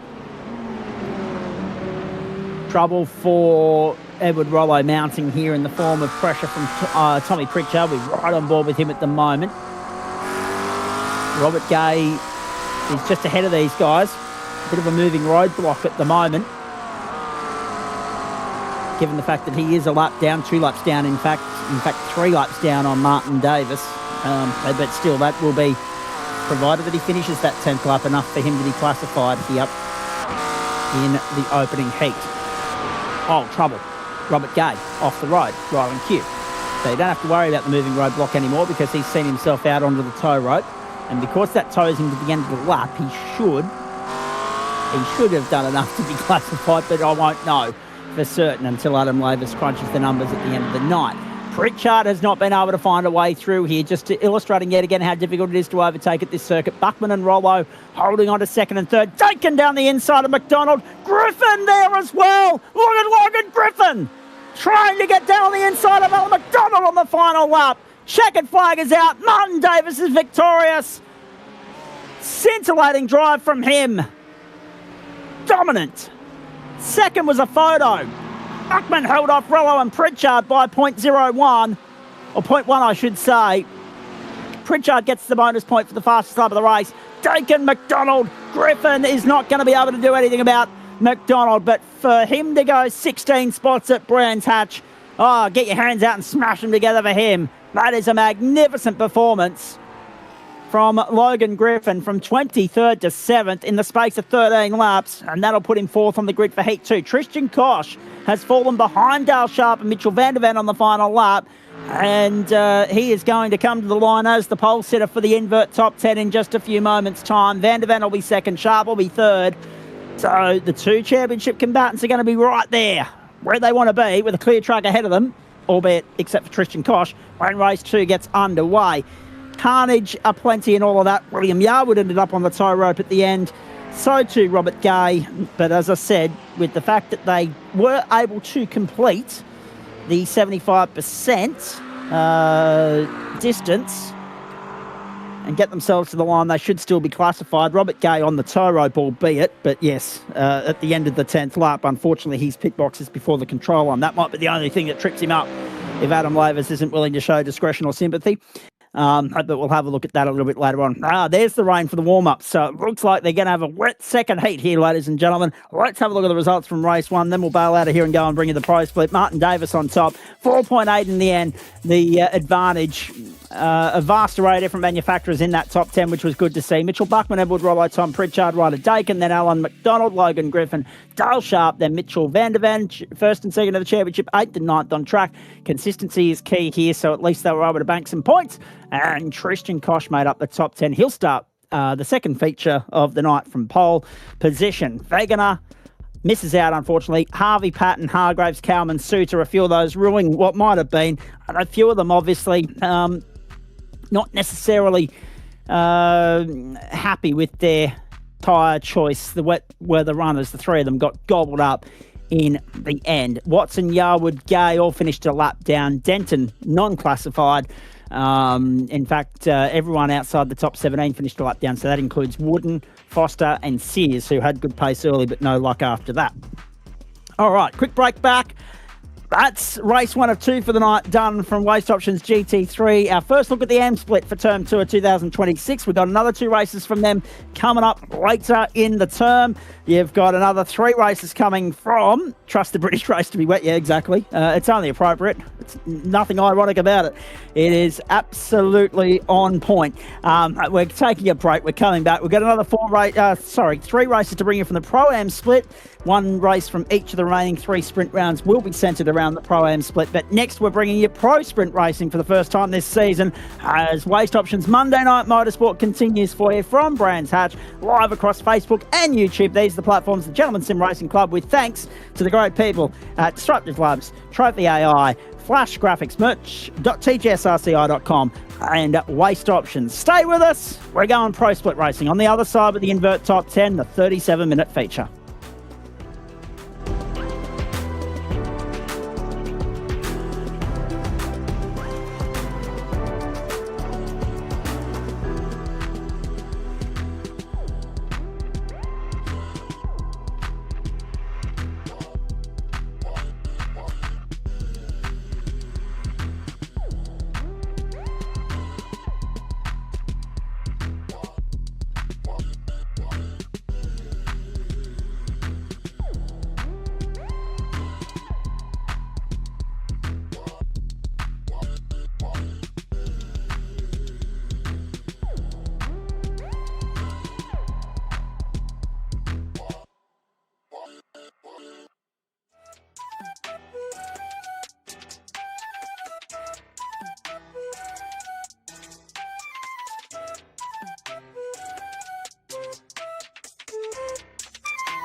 Good to have you company wherever you're tuning in, all around Australia or indeed the world. Monday Night Motorsport, the platforms of the Gentleman Sim Racing Club, live, exclusive and free across Facebook and YouTube. And we are back at Brands Hatch in the United Kingdom, this time for race number 5 of 14 in Waste Options GT3 Pro for 2026, or the second term thereof at least. This is one of the more notorious circuits, one of the more famous in the United Kingdom, former home of both the British and European Formula One Grand Prix. For a long while there, of course, Brands Hatch and Silverstone alternated in the 80s at least, playing host to the British Grand Prix. I don't think it'd meet modern day Formula One requirements or standards, but it is a former Grand Prix host venue. 2 o'clock in the afternoon local server time, moderately wet the circuit. Cloudy conditions, 18 degrees the temperature, on track 22 the ambient. Very rare that a day in England be that warm, so we'll enjoy that while we've got it. 17 km/h winds in a southeasterly direction, 3.89 kilometres this circuit. 346 for Richard Mitchum, top of the points table at the moment, ahead of Eli Donaldson by just 14. Another 20 back to Daniel Evans and then Sean Dorey. What's that? 58 points covers the top 4 at the moment. Vinnie Nguyen just outside of that threshold, 9 points off Dorey, and Daniel Piper another 21 back. So 101 points covers the top 8. Luke King 252 and Paul Rogers 245. John Wright 228. Jason Wilkinson 221. Cars lining up on the grid for race 2. They're making their way now around on the formation lap behind the safety car. We do have moderately wet conditions, or lightly wet now, as the server transitions. And there's your grid for you. So race 1 winner, Richard Mitchum. Matt Schmidtke's got the 10-second penalty for what's happened over in the other split in Waste Options Pro-Am GT3. We'll get to that later. But Richard Mitchum, winner of Heat 1 from Eli Donaldson, Rodney Gollan and Derek Fitzgerald. Daniel Evans rounded out the top 5. James McKnight was 10th. Stephen Lawrence 9th. Luke Page and Bo Cubison, you name. They will share the second row of the grid here. And, of course, you've got on the back end of all of that, Dwayne Whitmore, Andrew Neil from row 6, Jason Wilkinson, Wayne Hewitt from 7, Matthew Dench, Bryce Young from 8, Craig Bond and Adam Hayne from 9, although James McKnight and Bryce Young are both starting on pit road at the moment. Everybody on wet tyres, understandably with a lightly wet circuit. We I'll get back to you in a moment, Sean, because you've just blown your alias there with Hard Stuck Casual. Let's go to work, race 5 of the season. The continuation of the first sprint round in Waste Options GT3 Pro. Stephen Lawrence is going to lead the field to turn 1. Chomps across ahead of Luke Page to lead them through.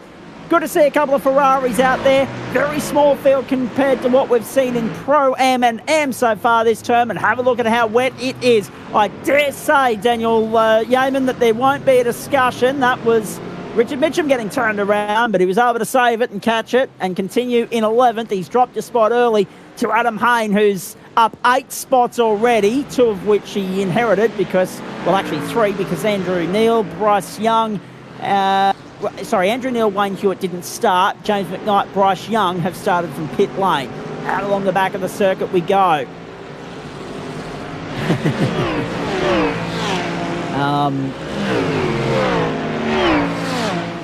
I won't go with what I was thinking there for a moment, Sean, quite frankly. Lap 1 of 22, the feature here. Although, with a name like Dory, you could ask him how Nemo's going.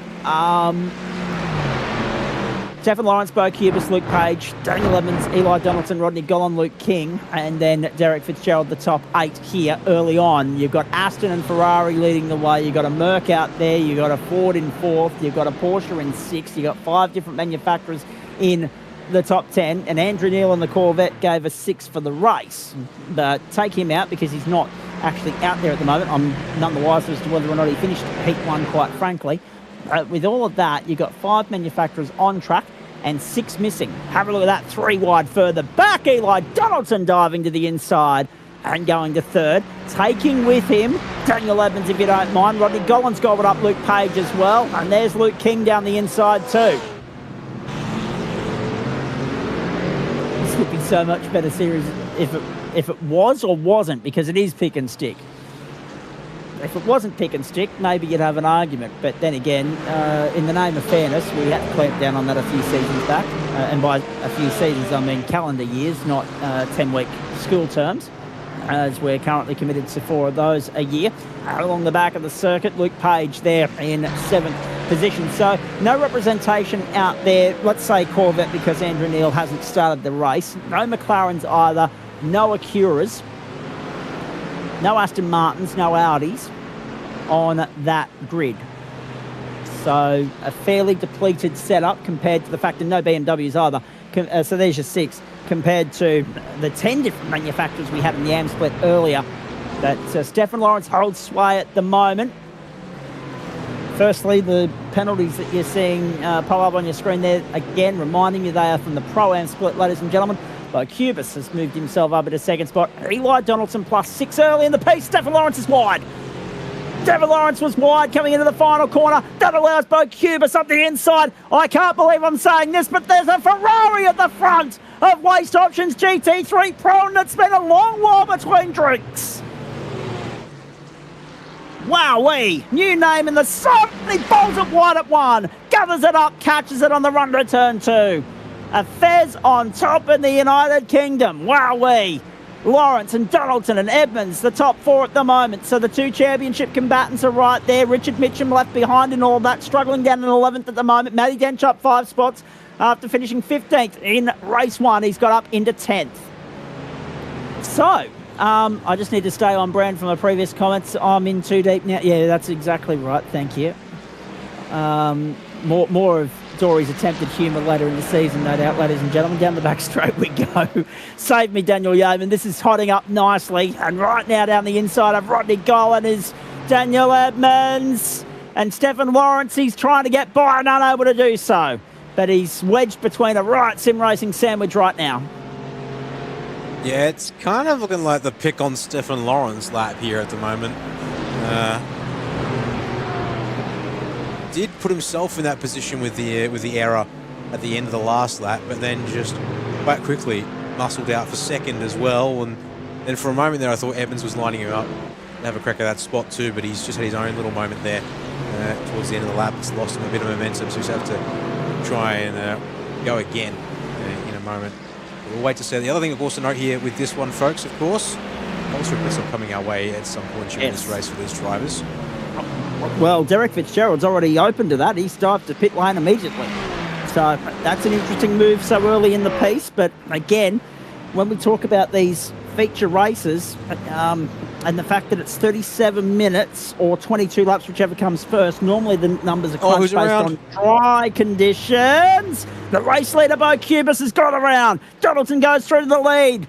So Eli Donaldson on track for a double podium tonight.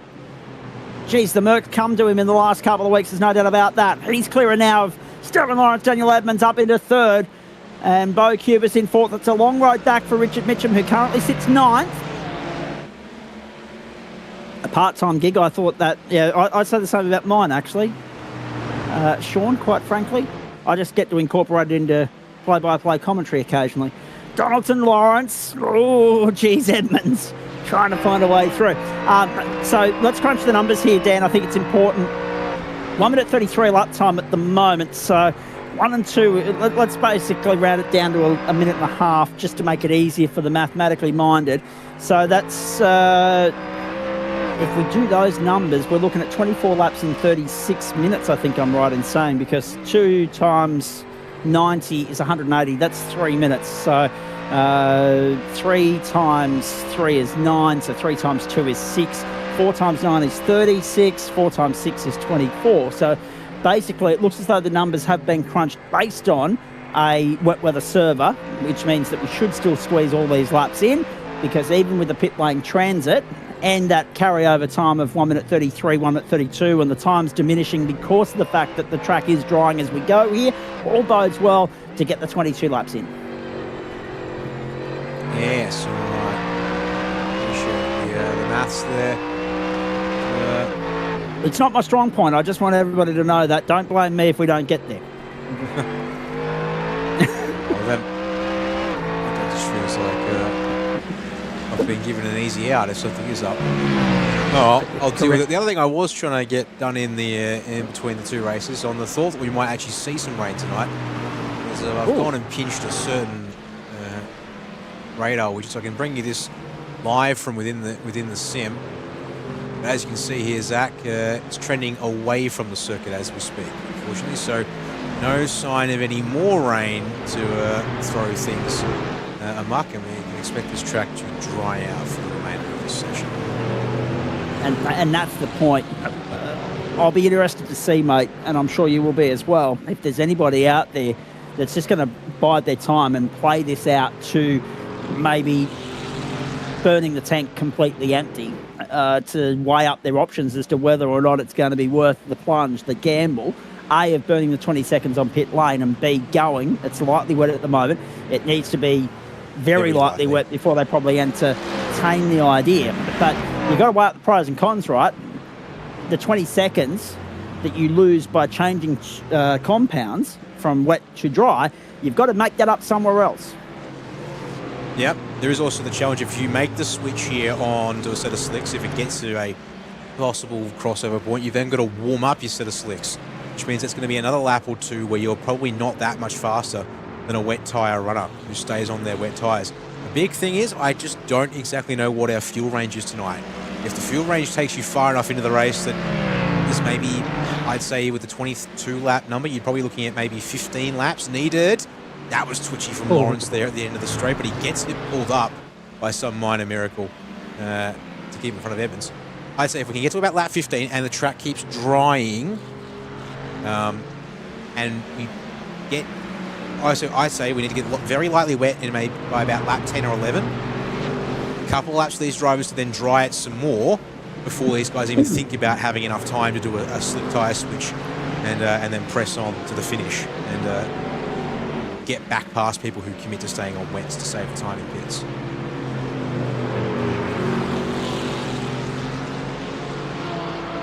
Back around onto the main straight, and this is the thing, we started on a very lightly wet circuit in heat 1 of the AM split, so yes, we do have 16 more minutes up our sleeve at our disposal here in which to wash the water away off the circuit, dry the track, and the more rubber that gets laid down on the wet parts of the circuit, the better the process will play out. But still, don't think for a second that it's going to be bone dry in that time frame, ladies and gentlemen. You will still see trip-up points. You will still see puddles that can bring competitors undone. But we are dealing with the pro split now, so these are the guys that are the cream of the crop and should be able to handle that task accordingly, although Luke Page was off the road just now, so he's lost out and dropped down to 11th. Bryce Young has been on pit road, James McKnight on pit road, but because they started on pit lane, those times are irrelevant. They need to come in and complete another compulsory pit stop to fulfil the obligations presented to them by the race regulations. One compulsory pit stop at the driver's discretion, and that would be based on them crunching the numbers with regards to what they can and can't do on a tank of fuel. Luke King off the road. Oh dear. Kingy drops down behind Richard Mitchum, rejoins behind Matty Dench, and just continues to take the grass route through, and now clears the slowdown. Dench, nice to see him back out there in the Porsche. Uh-oh. There is Adam Hayne limping away from the scene of another incident, and Dench and Mitchum have gained 2 spots in the space of 2 corners. Mitchum up to 6th, Dench up to 7th. But the problem is, Dan, the damage is done here. Rodney Gollan's still 6 seconds up the road.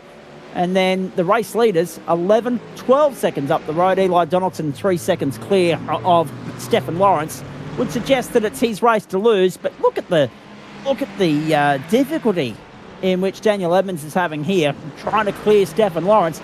And what about the pressure being applied from behind by Bo Cubis? So Edmonds trying to get past Lawrence, still not able to do it just yet, side by side. He's on the wrong side of the road. He's going to bog down the exit, and Cubis is going to take a piece of that and try and range it up the outside. Have a look at this. Riding on board with Cubis in the Ferrari. Daniel Edmonds on the inside. Do you want to be inside or outside? Down at the bottom of the hill. Cubis around the outside. Oh, that's formidable. That's phenomenal stuff. Now Lawrence on the defensive from the Ferrari. And Edmonds relegated to 4th. The task of trying to clear the battle for 2nd and get out in pursuit of Eli Donaldson just became a whole lot more difficult for the DPR Racing entry at Daniel Edmonds. My goodness, that was commitment plus from Bo Cubis, and very impressive at that. Yeah, there's a little sign of also the thing you can do here. If you can get someone stuck up on the typical drier racing line, while in these guys' conditions, they've had rain in their first race, and I think a bit more rain crossing over the track would not be very grippy on the typical racing line. Wouldn't be much, if any, rubber on that part of the track. Getting those alternate lines out still can play its part and allow you to do things like here in the wet, whip your way around the outside of turns and make a move, get a move done that you wouldn't normally look to do in the dry. Awesome stuff. Really top shelf racing. Phenomenal. But again, illustrating just how difficult you have to... Oh, look at that. Look at that from Cubis. And Edmonds wants a piece of this as well on the inside of Lawrence. On the run up to the left-hander. They're now on the back straight. Contact, definite contact, wheel to wheel. Edmonds and Lawrence side by side down the back straight. Again, illustrating just how hard you've got to work and fight for track position around here. Cubis is clear. If he can avoid incidents, he could well check out and go out in pursuit of Eli Donaldson. 4.5 the advantage that Donaldson enjoys at the moment. Lawrence making life extremely difficult for Edmonds, who wants to get by on the inside, helped by a small slip up from Lawrence, and gets through, and Lawrence is in the grass. He'll lose out to Rodney Gollan as well. Great to see Gollan so far up and having a good run of it in this second race. Edmonds goes to position number 3. He needed that, but now under pressure from Rodney Gollan, so the work isn't done yet. Round onto the main straight, needs to keep Gollan at bay. Cubis is broken clear to the tune of 1.5 seconds. My goodness, the gloves are off in the early part. We're only on lap 10. We're not quite half race distance of this feature race, the first of 4 sprint rounds for the season, and now Edmonds is in the puddles on the exit of turn 1. They're working that exit now, all of them really. Just finding the confidence to let the car run out there. You just got to guide it when you do so. And they're doing so at this point in time, allowing them to just sliding it through into the damper parts of the track and just trusting in the car. Of course, got a bit of traction control to help you out on the exit of the turns. And there you go for Evans, up high. Trying to really straighten his. He's on the curb, slows himself down. Here comes the chance for goal on at the end of the straight. So Edmonds now under pressure, working so hard for his podium spot at the moment. He's wide, he had 2 wheels in the grass, but he keeps Rodney Gollan at bay. Lawrence loses 3 spots in all of that, drops down to 5th. Still best placed at the Astons. We have 5 different manufacturers in the top 5 at the moment. And there are only 5 in the race. Gollan's off the road. Whoa! Oh, that could have been teammate suicide. Stefan Lawrence barely escapes a major shunt. And Rodney Gollan lives to fight another day in 5th. But now, unfortunately for us, Dan, all the excitement's done with at the front of the field for now. It does taper off here, yes. But not all's over just yet. We've got some more that we can look at elsewhere down the field. We do indeed. And that is Bryce Young in position number 10, chasing Luke King. So at the moment, 3 Fords, 3 Porsches, 2 Mercs, a Ferrari and an Aston Martin in the top 10. Just repeating, No Lambos in this field. No BMWs. No Audis, no Acuras, no McLarens. And no Corvettes. It does show you that Andrew Neil was due to race a Corvette, but he didn't start this race, so we can't count it. Luke King off the road, and that will be to the benefit of Bryce Young, who goes up into ninth spot. Have a look at the gains and losses on that totem pole for the moment. I mean, let's acknowledge the fact that Dwayne Whitmore, Jason Wilkinson, Craig Bond, and also Derek Fitzgerald have all completed their CPS. They're done, but they're good. Bondi now putting the pressure on Page. Bondi up the outside. Mustang versus Merc down the back straight. Bondi, the boy from Gundagai, currently fighting Luke Page, but this isn't his fight, really. Let's be perfectly honest. Page has still got to complete his pit stop. Bondi around the outside. How's that for commitment? Fear factor non-existent for the youngster, who goes on by into position number 13 and remains the second best placed car on circuit of those that have already completed their pit stop, and he's only 2 seconds off Derek Fitzgerald. But the problem is he's 36 seconds away from the race leaders. Eli Donaldson remains the leader, 4.5 the margin back to Bo Cubis. Daniel Edmonds is third, has drawn clear of Stefan Lawrence, is under pressure from Rodney Gollan, having just got back into fourth spot. My goodness, there's a lot going on out there at the moment. Richard Mitchum still stuck in 8th. And yes, we acknowledge the totem pole is a little bit lopsided at the moment, but everyone's still running wets. There are 4 drivers out of... Actually, hang on. 4 drivers. Dwayne Whitmore, the last of those, in 16th position. We've still got 16 starting, 16 running in this feature race, ladies and gentlemen. That's important. Lawrence has made another trip up, and Gollan's going to take full advantage of that. No teammates, no holds barred here. Gollan goes back to 4th. Stefan Lawrence back to 5th. Mistakes are costly when you've got traffic so near to you on the racetrack at the moment. Only 4 drivers have completed their stop. So by my mathematics, there's another 12, 3/4 of the field that have still got to come in and tick that box and fulfill that obligation. Off track goes Dwayne Whitmore now. It doesn't matter. He's last on track anyway. Now, I'm trying to remember the bloody point I was trying to make here. I've just had a mind blank. Bondi and Fitzgerald are the ones we're keeping an eye on in reference to the fact that they are the best placed of those that have completed their pit stop obligations. +8 for Eli Donaldson, +2 for Bo Cubis, +3 for Daniel Evans, +4 for Rodney Gollan, +9 for Matty Dench, +11 for Adam Hayne, +2 for Richard Mitchum. It's been a tough old slog for the British expat to get to 8 to this point of the race. 18 seconds off his teammate and leader, Eli Donaldson. And 10th spot belongs to Luke King. Bryce Young up 7 spots so far. But we expect a little bit more change in that totem pole before the race is done, Dan. We're on lap 13, 10 to go. Yeah, and just the question of what the pit stops will bring for us here, still up for debate on this one. Based on the fact we're hitting lap 13 now, and just having just thrown it up on screen, I'll throw it up again, we're still showing a circuit as lightly wet.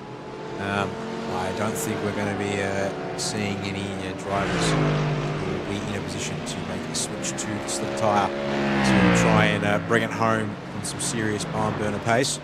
So this is really going to be about just how much fuel do you need and how short can you make this one compulsory stop we're required to do here tonight. Yeah, it's an awkward quid pro quo, isn't it? Because arguably we're almost at that point where the track would potentially favour those dry weather runners very late in the piece here. We're certainly getting towards that point. No, there goes Adam Hayne. The HDS Racing entry. He kept it off the wall. Beautifully done. But he's going to lose a couple of spots here. And he's on the tow rope. Richard Mitchum up into 7th. Bryce Young to 8th. And I think Haynes' night is done. Yep. Exit stage left.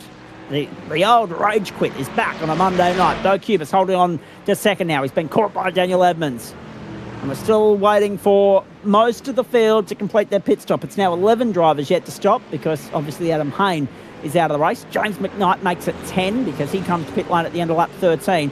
But again, it's not worth the risk. I think everyone's just got to compromise and persevere on the wet weather tyres, irrespective of whether or not they start to deteriorate late in the piece here, because there's just not enough incentive there. There's not enough advantage or benefit in going to the slicks at this particular point in time. Cubis leads the battle for second at the moment. Best place Ferrari on the circuit. The other is on pit road. And James McKnight is actually switching to dries. James McKnight is switching to dries. I guess he can afford to take that gamble.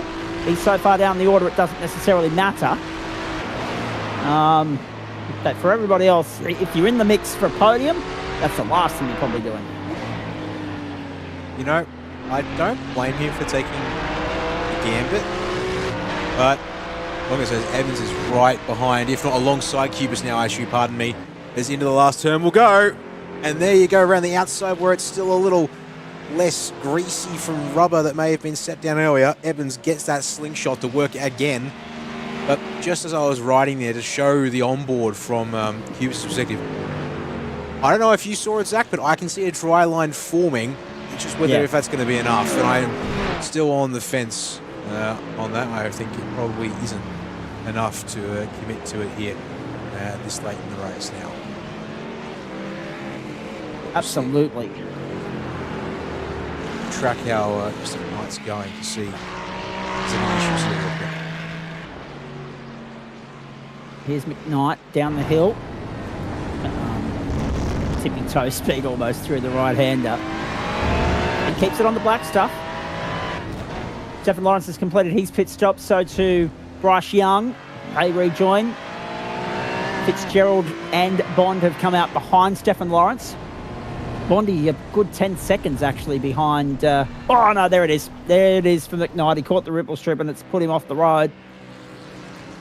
Good Castrol throwback there for anyone that's a fan of the golden era of Castrol racing in... I think that's a World Rally Championship throwback, is it not? It might be. Then again, Toms and Yokokawa may be a Super GT. Yeah, possibly. Scheme? Yep. I think that's a good point. Good pickup. Super GT, of course, on over the weekend. So too GT World Challenge Asia. There was a lot of racing over the weekend just gone. Some good stuff too. Bo Cubis down in fourth spot has entered pit lane. So at the end of lap 15, he's on pit road. McKnight there being passed by the race leader. Yep. Yes. Eli Donaldson goes through to put a lap on him. So that tells you everything you need to know about the dry weather setup at the moment. Yeah, there is a line forming, but every little misstep and also just trying to get temperature in these tyres is going to be an exercise in torture for McKnight here. So he's not the only one to do it, though. If my data is not mistaken, Bo Cubis is going to roll the dice here. This is brave. It's brave when you're potentially saying goodbye to a podium finish.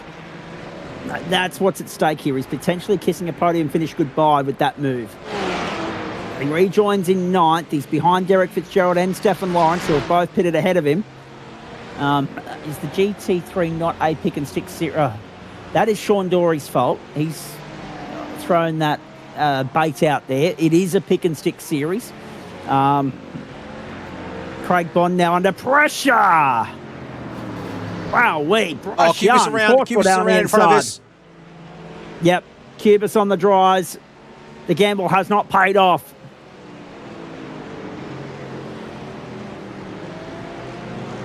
Miller Motorsport being completely and utterly thrown off by Sean Dory's comments. Thank you for that. Just to make everybody second guess themselves. Appreciate it. There'll be some clarifications at the end of the broadcast.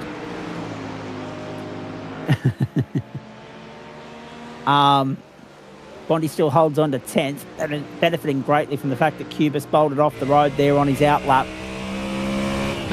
Donaldson, Edmonds, Golan, Dench, Mitchum, King, Lawrence and Fitzgerald. Young, Bond, Page and Cubis. 10-second penalty for Janet Ragwani in the Pro-Am split. Again, actually, can I just say, I feel sorry for whoever's in our Pro-Am server in race control tonight. They've got a bit of work ahead of themselves at the end of the race here, the amount of penalties that we've seen come through from that server for the moment. Across the line we go. Bondi still sits 10th and Bryce Young's taking off, checking out, breaking clear of him at the moment. So Bondi in the Mustang. Again, it just might not be that sort of racetrack that gels with the Mustang. Might also be that Bondi's just not enjoying the setup and the hit and miss sort of nature of these half wet, half dry conditions at the moment. Lap 17 of 22. Top 6 yet to stop. So to Luke Page. and then the field will be cleansed at that point. Adam Hayne out of business. James McKnight soldiering on, albeit a lap down, and he's off the track again. And Eli Donaldson back around onto the main straight at the end of lap 17.5 to go. So the question is, when are they pitting? Because it hasn't been early. It's going to be very, very late in the piece. How far can they stretch this tank? Will it be a case of we see Eli Donaldson stop at the end of lap 21, sees the white flag in pit lane, and then comes round and completes the race? Is the fuel life of the car that good that they can get that far, that deep into proceedings here with the conditions as they are? Bo Cubis there in 12th spot at the moment. So, yeah, unfortunately, the gamble has not paid off in more ways than one for him. But, by gee, it was great to see a Ferrari at the top end of town for as long as he was able to pack a punch up there. 2:29 local server time and very lightly wet. But, again, probably too late in the piece for it to have an impact on anyone that was brave enough to take the gamble to run the dry weather tyres. Yeah, we need another 5 laps in this race for that crossover to be at an interesting time. Cubis will pick up some time back, but the spin as well as the time lost in changing tyres, he will be well away from where he would have come out had he just committed to staying on the wets. Even with that kind of a line there forming down these straightaway sections, making it look like it's getting a more clear and clear choice. But yeah, just time not on his side tonight.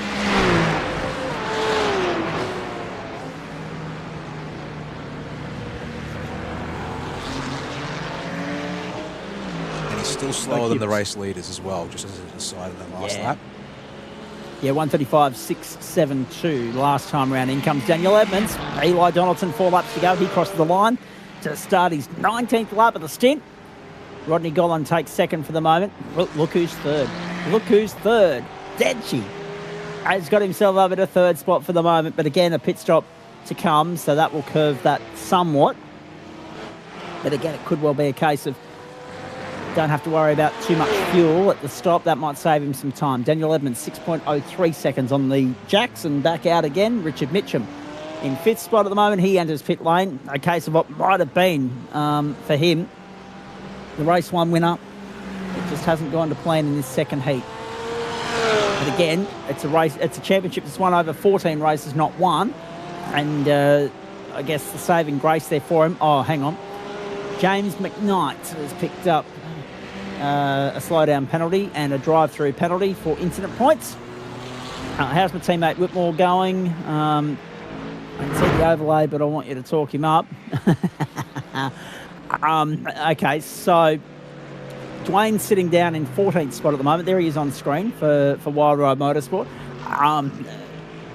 Obviously running a lap, better part of a lap down at the moment. There's Eli Donaldson, the leader, just next car in shot at the top of the screen there. You may have caught that. And you certainly would a second time through. There he is. He's into pit lane now. So he'll finish on the lead lap, will Dwayne. But he's had a bit of a tough old slog in that second heat. An early incident caught up in an off-track excursion.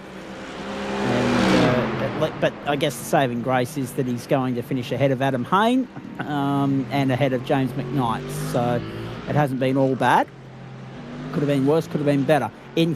Out comes Donaldson, in come Gollan and Dench. 5.43 seconds for Eli Donaldson, 3 laps to go. Denchy only 5.1 seconds on the tow rope. Gollan 6.4. Edmonds comes through to second. Dench leapfrogs Gollan on pit road. And out he comes in third. The champ is back in business. How about that? Masterclass from Matty Dench in tricky conditions at Brands Hatch. Not going to factor in the equation for the win. That's going to very comfortably go to Eli Donaldson. And as I was saying there earlier, disappointing for Richard Mitchum, Dan. It just seems as though that opening lap unsettled him. He found it hard to work his way through the field from that point. He's going to come away from this race with 9th, unless somebody ahead of him makes a detrimental mistake in the final couple of laps here. But again, consistency wins championships, not individual race performances. So we often talk about these sprint rounds being a case of salvaging what you can, damage control, damage limitation, particularly in the invert, and Mitchum's done that nicely. All right, here we go. Bo Cubis finally has the fastest lap of the race. There I we thought go. I'd just show this to us now as we watch car sort of change. There's your dry line too. So you'll watch this. There's your dry line. The problem is that you see on this current lap after Donaldson's just come out of the pits. Nothing in it in Sector 2 in favour of Donaldson, and Sector 3 was in favour of Cubis, barely anything. Now, unfortunately, because they're so far apart at this point in time, I actually can't even get you a full lap break. No. You're going to have to wait until the end of the lap, it seems. Absolutely. To show that, I'll have to go off lap time history here to make the point.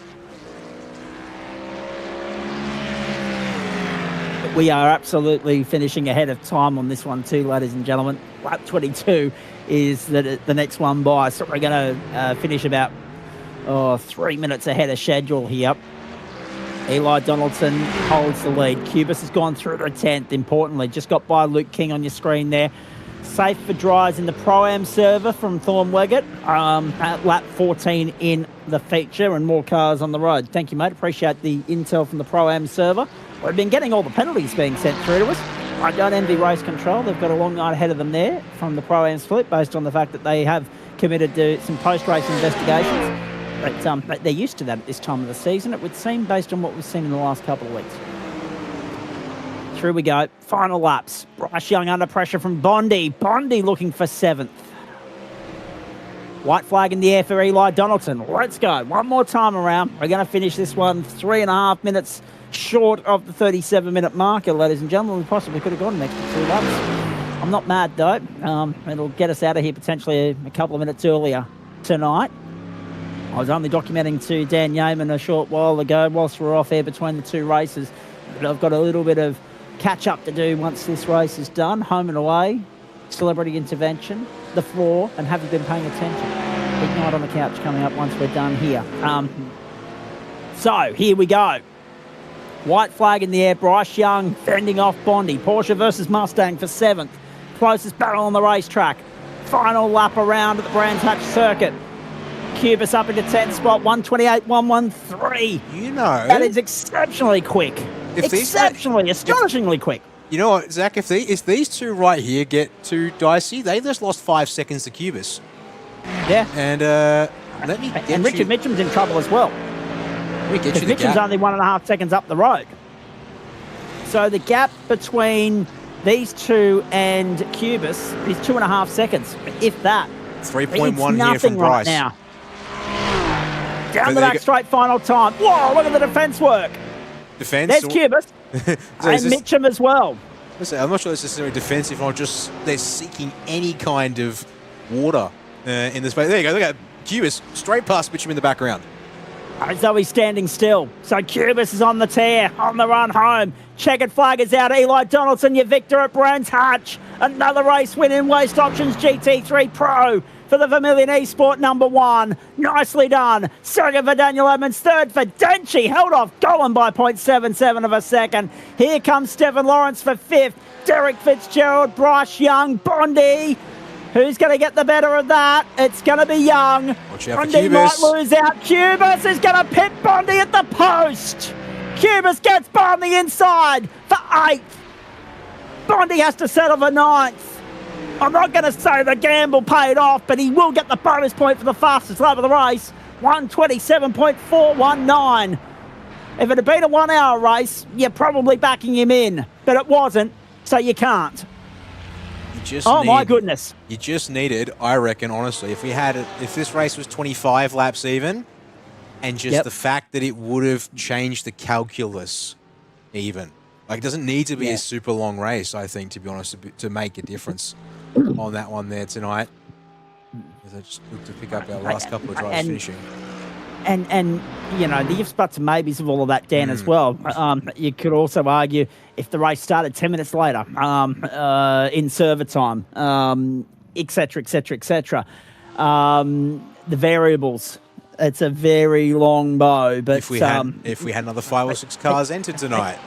Exactly, clearing the water a little bit quicker off the racetrack. Exactly right, mate. Well done. But in the end, 3 different manufacturers in the top 3, 5 in the top 10. Great comeback. And Wolfbane 51, Thorn Wiggett, just verifying what you've said as well. 5 different manufacturers in the top 10, and in the end, we had 15 of the 16 cars classified finish the race. Very nicely done. Good racing, good entertainment, and in the end, Eli Donaldson carves up and claims yet another win in Waste Options GT3 Pro. He's making a habit of this now. That's 3 podium finishes on the trot. He's 4th of the season. 2 wins in as many weeks. And of course, the second earlier in the piece to go with that as well. Daniel Evans up 4 spots. Natty Dench up 12. Rodney Gollan, an impressive drive from the Riot Sim Racing entry, up 4 spots. Stephen Lawrence lost 3 along the way. Derek Fitzgerald up 1. Bryce Young up 9 spots. Bondi up 8. So 4 big movers there within the top 10. And Richard Mitchum, unfortunately, has to settle for 10th in all of that. We've got Eli Donaldson and Daniel Evans here. Boys, I will get to you momentarily, but I want to go to Bondi firstly because he is a schoolboy, so he's got to go and get his beauty sleep and get the early bus to school and all that crap. But I also wanted to actually tip the hat and say well done to him because he got the job done with a double podium in Waste Options Formula 3 earlier in the night. We were wondering if you were going to come in and have a chat with us at some point after that, Bondi, but you didn't, so we'll have that chat now, and then you can give us your thoughts on the variables of Brands Hatch. But welcome to the Pro Split for starters, because we know you've been in the Pro-Am Split for a while in GT3, but you're now a Pro graduate. Difficult night, that one at Brands Hatch, but let's focus on Miami, because it seemed as though you found A, a sweet spot, and B, some pace with that Formula 3. There's just no stopping the 1.9 entries at the front, though. They were 7.5 seconds clear. But to get 2/3 and work hard for them along the way, that's a good box ticked, I would have thought. Hi, Zach. Firstly, I've been in Pro for like this season and last season, I'm pretty sure. So I haven't. Well, yeah, but yeah. Continue on talking about Formula 3, please. We'll come back to GT3 Pro. Thank you. Yeah, Formula 3. Couldn't ask for a better night, could I? I didn't have the pace to win, but to be fair, I wasn't that far off when I got laps connected. So, huge positive to take away from that, and can't complain. 3rd in practice, 3rd in quali. I think it was 3rd in quali. 3rd in. Really happy.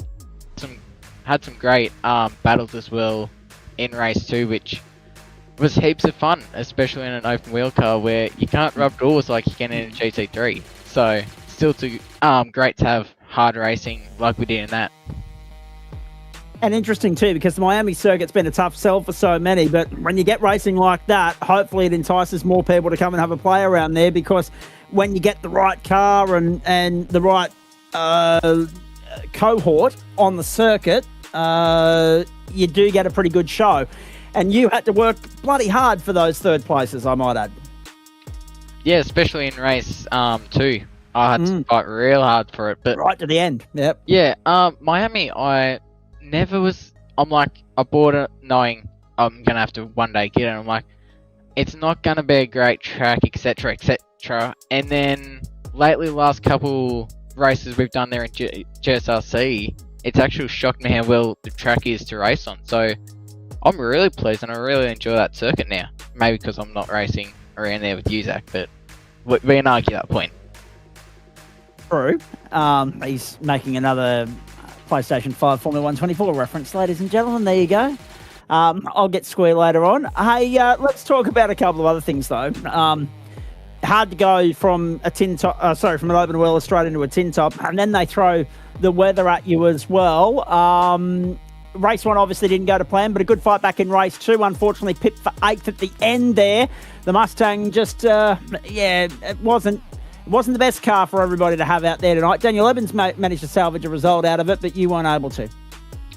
Yeah, it's hard going from the formula to this, but for me, it's actually been handy doing that, as I can kind of push this GT3 harder at first and then dial it back, whereas trying to go harder is isn't really the easiest thing to do. But yeah, it wasn't terrible. You know me, Zach. I'm not terrible in the rain. Let's just go back to River Round Cup in 2024. Let's just go back to Alton Park in GT4. Yeah, we can go back anywhere, anytime. You've seen my Instagram. Lap around Wagga on the slicks. I can drive anything in the rain, except not a GT3 car on slicks. So, yeah, bummed in the first race to make a mistake. Not checking what tyres I had on and the conditions. So, went out on slicks and wrote the car off in the walls. So, put me all the way back at 17th. Otherwise, if I was on the right tyre, I feel like I would have been further up in that top 10 to start race 2, and who knows where I could have went. But I think if I was further up in race 2, to start race 2, it could have been easy top 10 from the get-go. And then if I didn't make the spin halfway through race 2, I reckon I would have been on for 6th or 7th, whatever position was in front of me. Talk about what's coming up next week. I mean, we'll see you in the other splits later in the week, mate. But quickly, before I let you go and move the conversation along to Mr. Edmonds and Mr. Donaldson, talk to me about next week. Sandown, it wouldn't surprise me, being Victoria, if we see rain again. And of course, we're off to Spa for the Formula 3s as well. So 2 famous favourite racetracks. We're looking forward to that. Yeah, interested to see how the Mustang goes around Sandown with those curbs. I know that's a big bit I struggle with, the 2 and 3 curbing there, but see what I can do next week. Hopefully I can make the car work around there. I bulk setup change heading into next week with this car, so we'll see how that goes. And then Spa, I'm not a total fan of Spa, especially when we get into lower horsepower cars like this F3, so I'll see how that goes. Hopefully I'll have some fun. Hopefully I've got some good pace again next week, so. Let's hope so as well, mate. What else is on the racing schedule this week, please? Every other night, just Supercars Wednesday, then Porsche Cup Thursday, GTP Friday. I'm pretty sure I'm here this Friday. All right, excellent. Any karting this weekend? Yes, I've got Wagga Club Day on Saturday, but it's more or less not for me. It's more or less to help some of these new ones and help over the weekend, and then it's like you can't be at a track without racing yourself, so I'm going to jump in the cart, give it a go, running this new engine, so see how that goes. All right, mate, very nicely done. Looking forward to seeing what you bring to the table as the week continues. Appreciate you stopping on by. Who would you like to thank? Thank you, Zach, and thank you, GSRC, and all my sponsors. World Kart Club, Craig Bond Racing, Bond Motors, Gunner Guy, River Round Go Kart Centre, South Gunner Guy Automotive, Gunner Guy Tilt Trays, Viewco, and I think that's all of them. I hope so, because that was a fairly good list you rattled off there, and very swiftly as well. Hey, well done, mate. Nicely done. I know you've been a regular in the Pro Split for a while, but this is the first time we've actually had a chance to chat to you post-Pro racing this season. You were nowhere to be seen the first 2 weeks, and of course last week didn't end all that well for you at Fuji. So good to see you actually make it to the end, bank a double result, and hopefully you can build on that as the season goes on. Go well. Yeah, thank you, Zach. I'll get him back at some point for the throw under the bus there as well.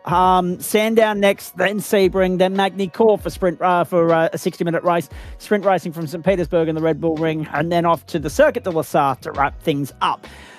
Daniel Edmonds and Eli Donaldson, gentlemen, good evening to you. Eli, can't ask for a much better result than that. P1 in the first race would have been nice if I didn't decide to throw it away at turn 1, but other than that, no, can't complain at all. It was a very solid night. Just consistent, keep it on the track.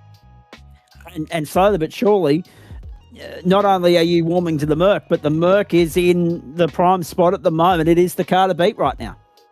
Yeah, it's in a nice little window at the moment. That BOP change we had last week might have just given it a little bit more legs over the Ford, but yeah, very, very nice to drive at the moment. It is in a very good window. I've got it operating how I want it to. Yeah, indeed you do. Now, talk to me about, you mentioned race 1, tricky conditions because you guys were on a wet track for both races. Yeah, it was both races very similar. First race was probably the same as this race where it sort of dried out, but we did get a shower at the end of race 1, but I got caught out before we even got to the shower, so rookie mistake, but we'll move on from that. Other than that, wet races, I enjoy the wet, so it's a good little challenge, and ever since it's come to the service, I don't know what it is. If I've got a little bit, if I drive it differently, I don't know what it is, but suits my driving style a lot, so don't have to put heaps into wet practice, but obviously just knowing the lines is good. Back-to-back round wins for you as well, mate. I mean, the race win at Fuji last week, dominant and clinical, and then to back it up with a second and a first tonight. And on a circuit where overtaking, opportunities aren't very readily available, they come at a bit of a premium. To be able to weave your way through the field the way that you did, you've got to be pleased with that. Yeah, overtaking here was quite tough. I did some races today for the public holiday, and did find that overtaking was quite difficult. Sort of got unlucky at the start of the second race. I got a 4X for some, I don't know what reason. I have to go back and look at the replay if I had made contact with Rodney as we crossed the start-finish line, but I got that 4X and sort of threw not my safety out the window, but just didn't have that pressure of trying to get 0 or 3X, so made it a lot easier to be a bit more clinical and make a little bit more riskier moves. Indeed, mate. Now, let's talk about a couple of other things here as well. We were talking about it in central commentary, that whole wet to dry transition. There were a couple of drivers that made it work for them late in the piece, but unfortunately the ship sailed for them being able to benefit from it greatly. It would have been a very much more interesting race, I feel, from a tyre selection standpoint, had that server time been maybe 10 minutes later than when we actually started, because that track was drying quickly. Yeah, that's what I was saying to Rich in chat. I said it would, in voice chat, it would have been interesting if that was 5 or 10 minutes earlier. Probably would have been a flick of the coin to go dry tyres, because I think Bo flipped over to dries at the end of the race, but there just wasn't enough time to get the transition done, get through the lane, warm them up, and then get it back going. So, like you said, 10 more minutes. If we had 10 more minutes, or it went 10 minutes, came 10 minutes earlier, it would have been a different story. Would have been indeed. You mentioned Rich. Obviously, he got the better of you in race 1. Struggled a bit in race 2, caught up in an incident early, and then wasn't really able to benefit from anything going forward. Was lucky to salvage 10th position in the end, finishing exactly where he started. So it highlights the good fortune and the bad fortune of this racetrack, doesn't it? Sometimes you can have a good run like you have in race 2 and work your way through, and other times the notorious nature of how difficult it is to overtake here can be laid bare like that. Yeah, 100%. I think he had a minor spin, had an off track. So just little things. I mean, I did most of the work early up at turn 2, and then the second lap, and also at turn 4 on the first lap. So it is crucial to get the moves done early, especially with the invert 10. Like if you've got some of the guys that finish at the back end of the 10 starting at the front, it will bottleneck the field a little bit. So it's purely just fortune of how the traffic sort of folds and how you get through it. Indeed. All right, let's talk about a couple of other things here, mate. The momentum you've got at the moment, can you carry that on to Sandown next week? I'd like to hope so. We saw this sort of form happen last season. We had a round where I think the bend round 3 last season, I got double win in the wet, and then it sort of just went from there. Like I've been saying, we've got some people out here that are a little bit quicker this season. We've got Daniel, got Rich, got Denchi. He's in and around it. He'll find his form and he'll get there. But we're running on a nice little trajectory at the moment. I'd like to say that we can keep going that way. Indeed. All right, let's turn our attention to a couple of other things here. How much were the tyres beginning to fade and wear at the end there? Because obviously you saw Bo Cubis had gone into pit lane. He went to the dries, reaped the reward in terms of not necessarily track position, but definitely taking those couple of bonus points for the fastest lap of the race. How difficult was it to keep the tyres at a working operating temperature? Definitely overheating. I think at the point we were just trying to drive as fast as we could, but make as little mistake as possible. So I think I got left-hand front to like 110 degrees on the internal temp. So I was chasing a little bit of water there at the end, but there's only so much you can do. And like we were saying earlier, if the rain was probably 10 minutes earlier, you probably come in and get a dry tyre and run the dry, but just wasn't worth it for the time loss that you're going to have to try and come back through the field.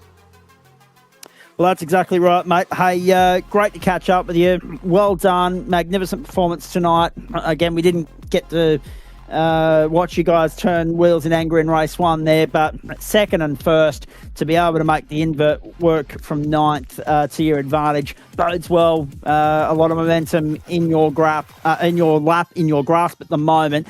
Let's see if you can take that with you and run with it for the remaining 6 weeks of the campaign. Sandown, the next stop. You've already given us your thoughts on that. Who would you like to thank?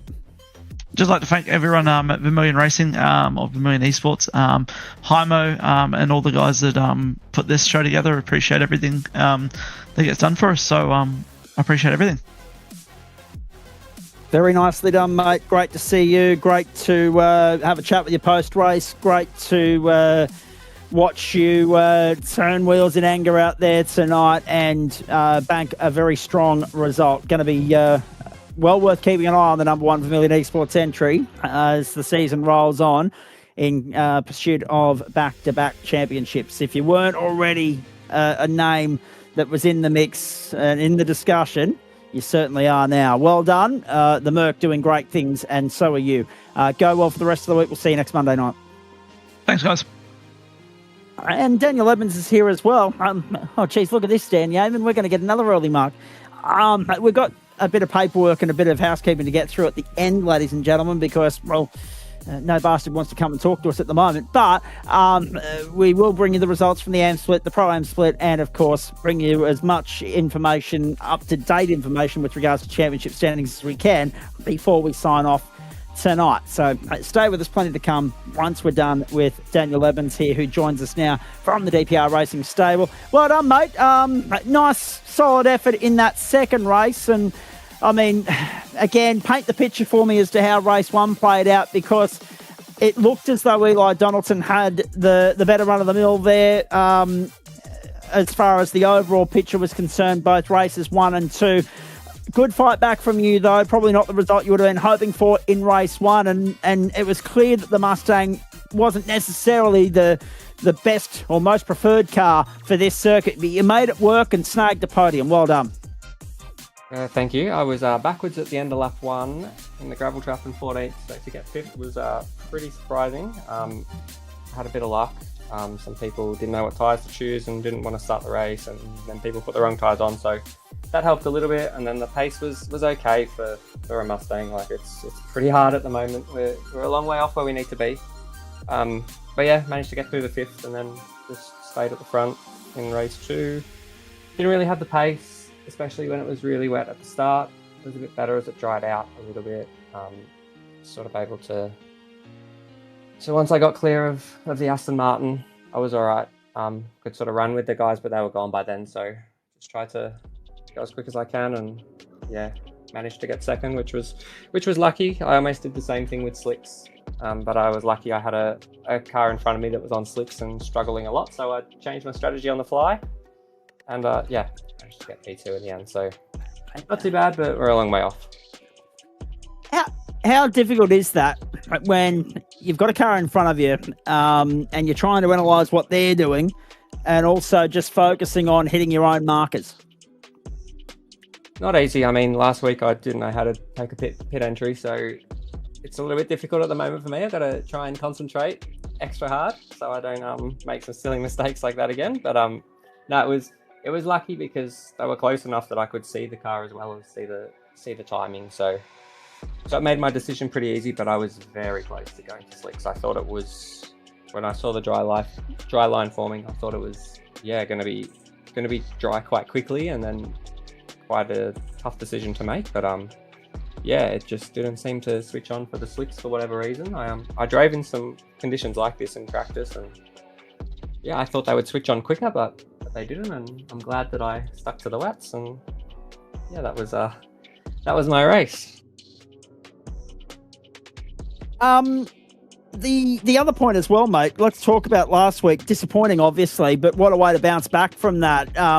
Brought undone by pit entry regs there at the Fuji International Speedway. It's hard when every track, there's no consistency from circuit to circuit, isn't it? Yeah, it's difficult. Fuji pit lane is obviously difficult. You want to push as much as possible. It's quite slow speed, and then you've got to, you're coming in quite quick. So, yep, I tried to be clever, and I wasn't, and the pit penalty was 6 tenths more than how far off I was off the win. So that's frustrating, but it is what it is. Lucky we have drop rounds. Indeed, that is the case. And on the subject, how are you feeling about your chances and the Mustangs' chances at large, knowing that coming into this round you were only 34 points off Richard Mitchum? You've been able to get the better of him in race 2 tonight, although he drew first blood in race 1. How do you feel about your chances in relation to both Donaldson and Mitchum with 6 rounds to go? I think it'll be extremely difficult to get anywhere near him. I don't think that the Mustang at the moment for me is probably not something I can fight with. I'll obviously try my best. Pace seems to be okay over 1 lap, but it's difficult to race with it with the BOP changes. But we'll see. Like, I'll always keep trying as hard as I can, but yeah, I don't think it's going to be very easy to overhaul them. Yeah. All right, very nicely done. It's going to be interesting to see how this championship plays out. And no doubt there will be circuits that suit the Mustang more than the Merc or even the Porsches. We saw a great run tonight from Matty Dench and Rodney Gollan, and even the Astons as well. Stefan Lawrence has snuck into the commentary box to say hello. We'll hear from him in just a moment. Brands Hatch, not everybody's cup of tea, but at least you're able to get through that one, mate. Very nicely done. Talk to me about how you'll prepare for Sandown and what you expect to achieve there. Or hope to achieve there, I should say. I guess I have to drive it, so that's something. Yeah, True, I don't yes. know.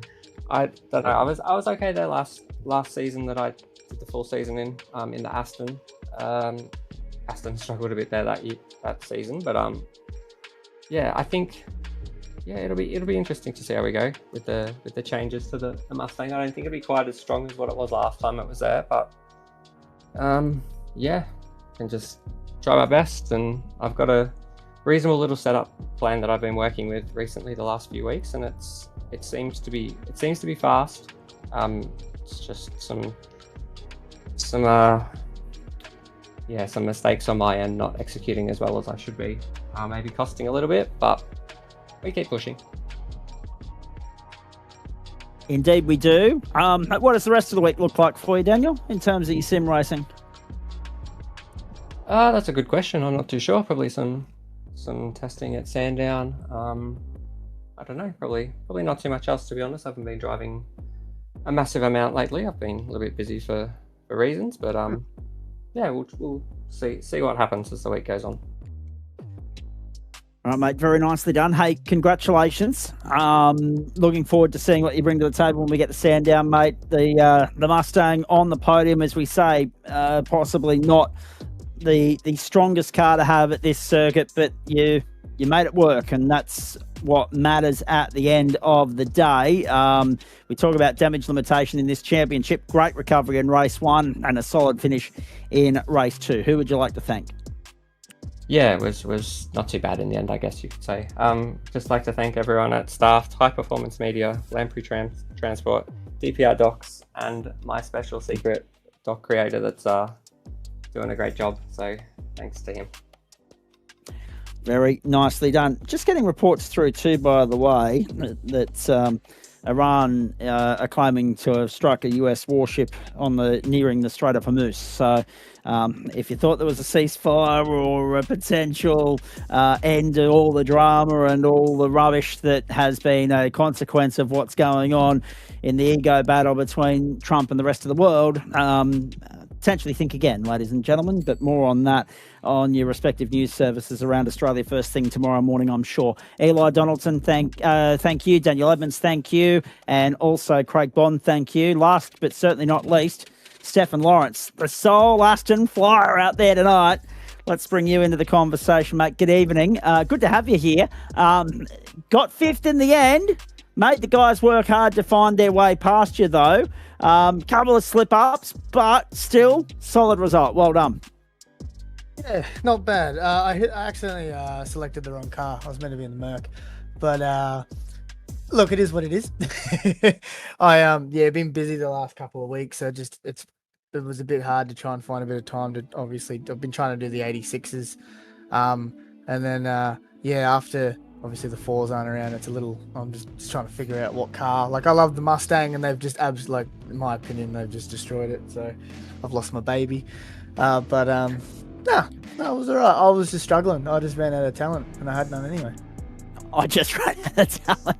I love it when they come in here and they're just unfiltered and honest, ladies and gentlemen. However, in saying all of that, you've actually led me into a point that we were talking about earlier, because Sean Dorey couldn't help himself, but he's wedged himself into the conversation here and started talking about pick and stick formats when there's only one car to choose. Hello Formula 3, hello Formula V, hello Toyota 86s. And then made the stupid comment about this not being a pick and stick series when it absolutely is. And he's thrown a few cats into the fire pit there because everybody's now asking, is this not a pick and stick series? Yes, it is. He's just attempting humour when he shouldn't be. But it's interesting because it brings me to the point of when the pick and stick format isn't adhered to, right? So there are a couple of instances here and there is some discretion shown. 9 times out of 10, by your own admission, you've come in here, so you'll be slugged with a half points invoice. So this is what happens, ladies and gentlemen, when our drivers don't run the car that they select at the start of the season, they get slugged with half points. So that'll be Stefan's penalty, self-inflicted penalty for tonight.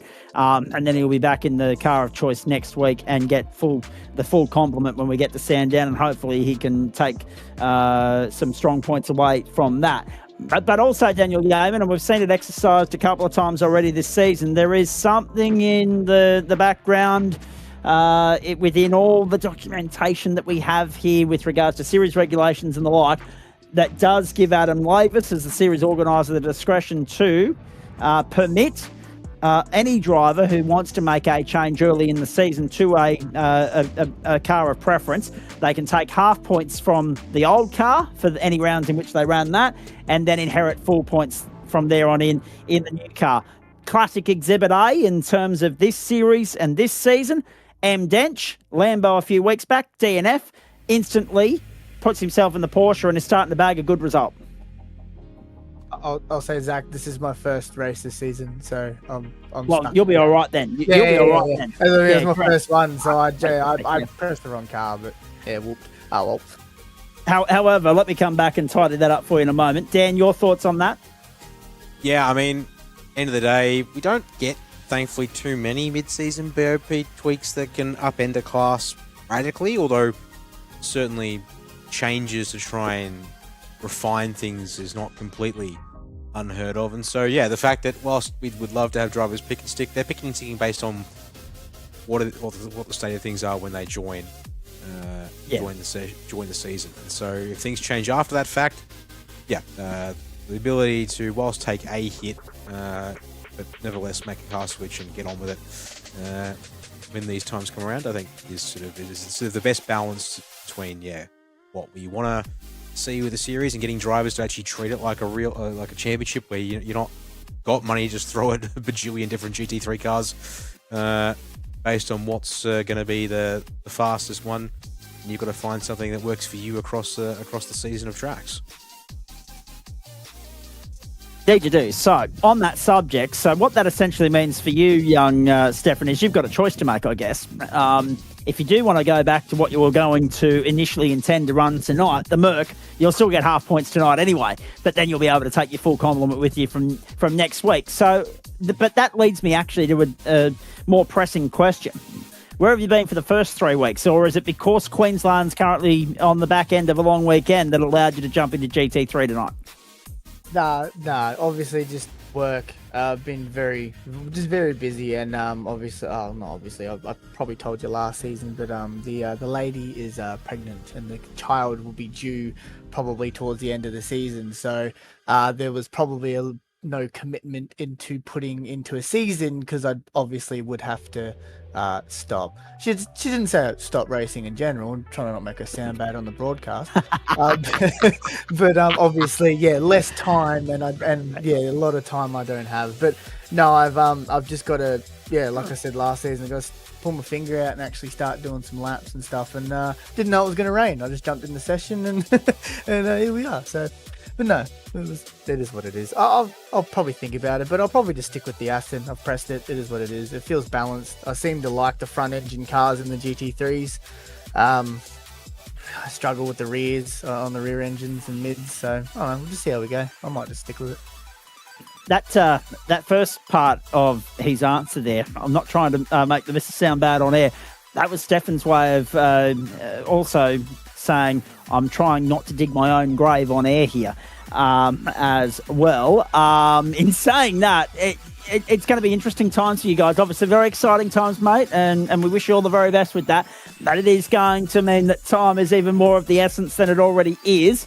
So therefore, you're going to have to probably be a little bit more selective with where and when you commit to racing. And that's going to make it a little bit harder, isn't it, in terms of whether you want to pick and stick one night of the week, one series, a couple of hours where you're just, committed to the sim rig and everyone else doesn't matter, or whether you just turn up and race for the sake of relaxation and fun when the opportunity presents itself.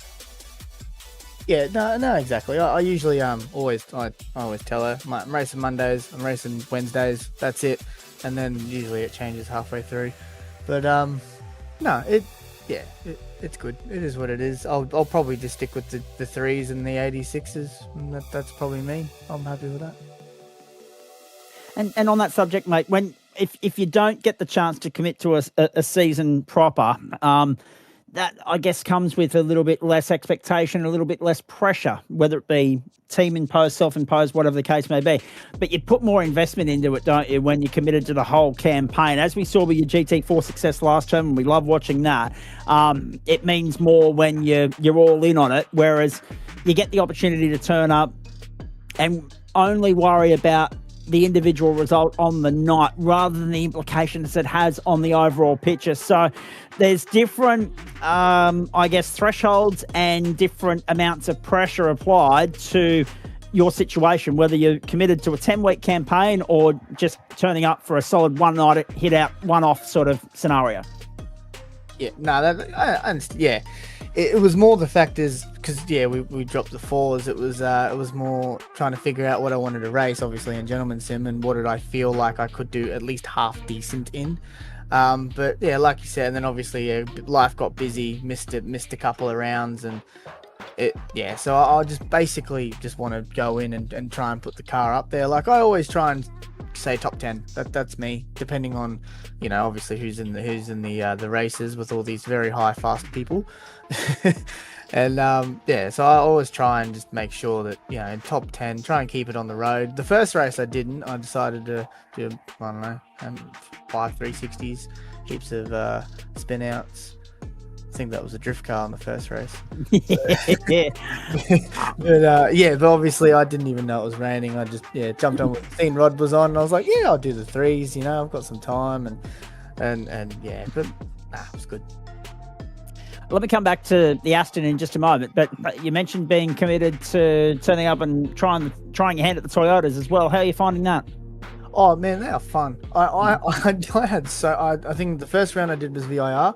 That was a really draft track. I did no practice laps. I just jumped in and had fun, and probably should have pitted. Forgot there was a compulsory pit stop probably halfway through the second race, and went, I've got a pit. Whoops. Wish I undercutted, but I still got top 10, so I was happy. And then first race I got a little bit of contact, and then Long Beach was awesome. I had so much fun just racing and door banging, and it was actually really fun. But they've updated the car when it first came out, and it drives amazing. So you mentioned by your own mistake that you jumped in the Aston rather than the Merc. What did you make of the Aston, just out of curiosity? Oh well, in the dry, it's a very balanced car. I like a balance. I like a little bit of rear, loosen the rear just a smidge. But I just hate understeer. Absolutely hate it. I don't know what. I struggle. It felt very balanced. I felt I could be smooth and consistent. And just actually doing some officials this week, which is a surprise for me. But yeah, no, it felt good. In the wet, I did struggle a lot with exit speed, like just getting on that power on the exit. It struggled. It didn't like it. So I just kept getting destroyed by the Ferrari and the Mustang Porsche. They just had better mid corner speed, and I was just struggling to get that out. But other than that, it felt okay. It felt fine, honestly. If it was dry, I reckon it would have been. Well, the quali was dry. I'm pretty sure I got 4th, 5th in quali in the dry. So I had pace on it. It's just the driver. All right, very nicely done. Terrific to have you stop on by, mates. There were the quality results actually from earlier in the piece. Bo Cubis only 0.003 of a second off Eli Donaldson's pole position, and Stefan down there in 6th position for Riot Sim Racing, and not the only Riot Sim Racing entry out there tonight. Gee, Rodney Gollan enjoys those feature races, doesn't he?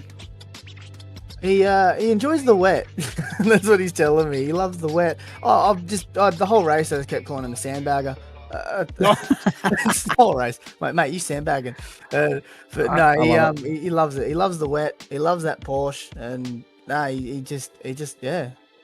he loves that Porsche. He loves the wet, and I'll have it. See you later. You go. I'm struggling. So no, it's good. He's very quick, and we're glad to have him. All right, mate, very nicely done. Terrific to catch up with you. Thanks for stopping on by. We look forward to seeing you on track when time permits this season, be it next week for Sandown, hopefully. In fact, if you do jump online for Sandown and you do get back behind the wheel of the Merc, what are your thoughts? What are your expectations? If it's Sandown, probably don't crash. That's probably true.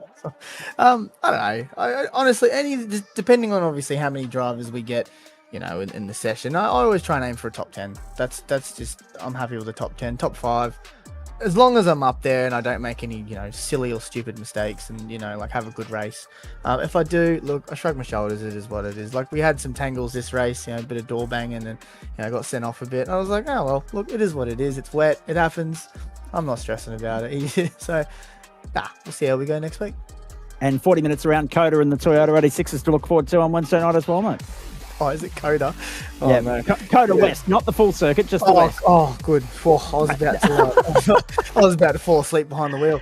Yeah, no, that'd be fun. I reckon that'd be awesome. A lot of draft, obviously, so that'll be good. It's amazing what difference a kilometre makes to a lap. Like, literally, the West Circuit's only about a kilometre shorter than the full circuit, and that's the difference between falling asleep behind the wheel and not, as far as Stefan Lawrence is concerned. Mate, very nice to have you in the booth, stopping on by to have a chat to us. Who would you like to thank, please? I just obviously like to thank the Riot boys. Obviously, life happens. We're a little bit inactive at the moment. I'd like to thank all the sponsors. Don't want to read them. It's too tight. I'm going to bed after this. And I just want to obviously thank you guys for chucking this on, and obviously letting me annoy you for probably 20 minutes or 15 minutes talking smack. We've racked up a fair bit of time, and that's okay, because we were talking about getting out of here early anyway, and we're still going to. So well done to you. Very much appreciate that, and all the best with the bride, and of course the preparations that be for what's to come in your world. Everything's changing, and it's for the good, and you'll enjoy the ride and the challenge, mate. Go well. We'll see you on Wednesday. Easy, thanking you, and thank everyone, and all the people in the background that you don't get to see much. Thank them as well. Indeed. There he is, Stefan Lawrence. Great to catch up with him. We'll get some final thoughts from Dan Yeaman in a moment, but Adam Lavis is currently crunching the numbers on our screen here. We don't have the results from the Pro-Am split as yet, but we do have and nor do we have the results from Formula 3 yet. So this will be a case of on Wednesday night, Adam and I can come back and do some housekeeping for you and update you on that. But in the AM split, which was our other broadcast-focused feature race tonight from the opening race, we can tell you that the second race was won by Mitchell Buckman, and he has won the round 106 points. Played Dale Sharp second, and second for the round on 88 points. And third for the round, Martin Davis.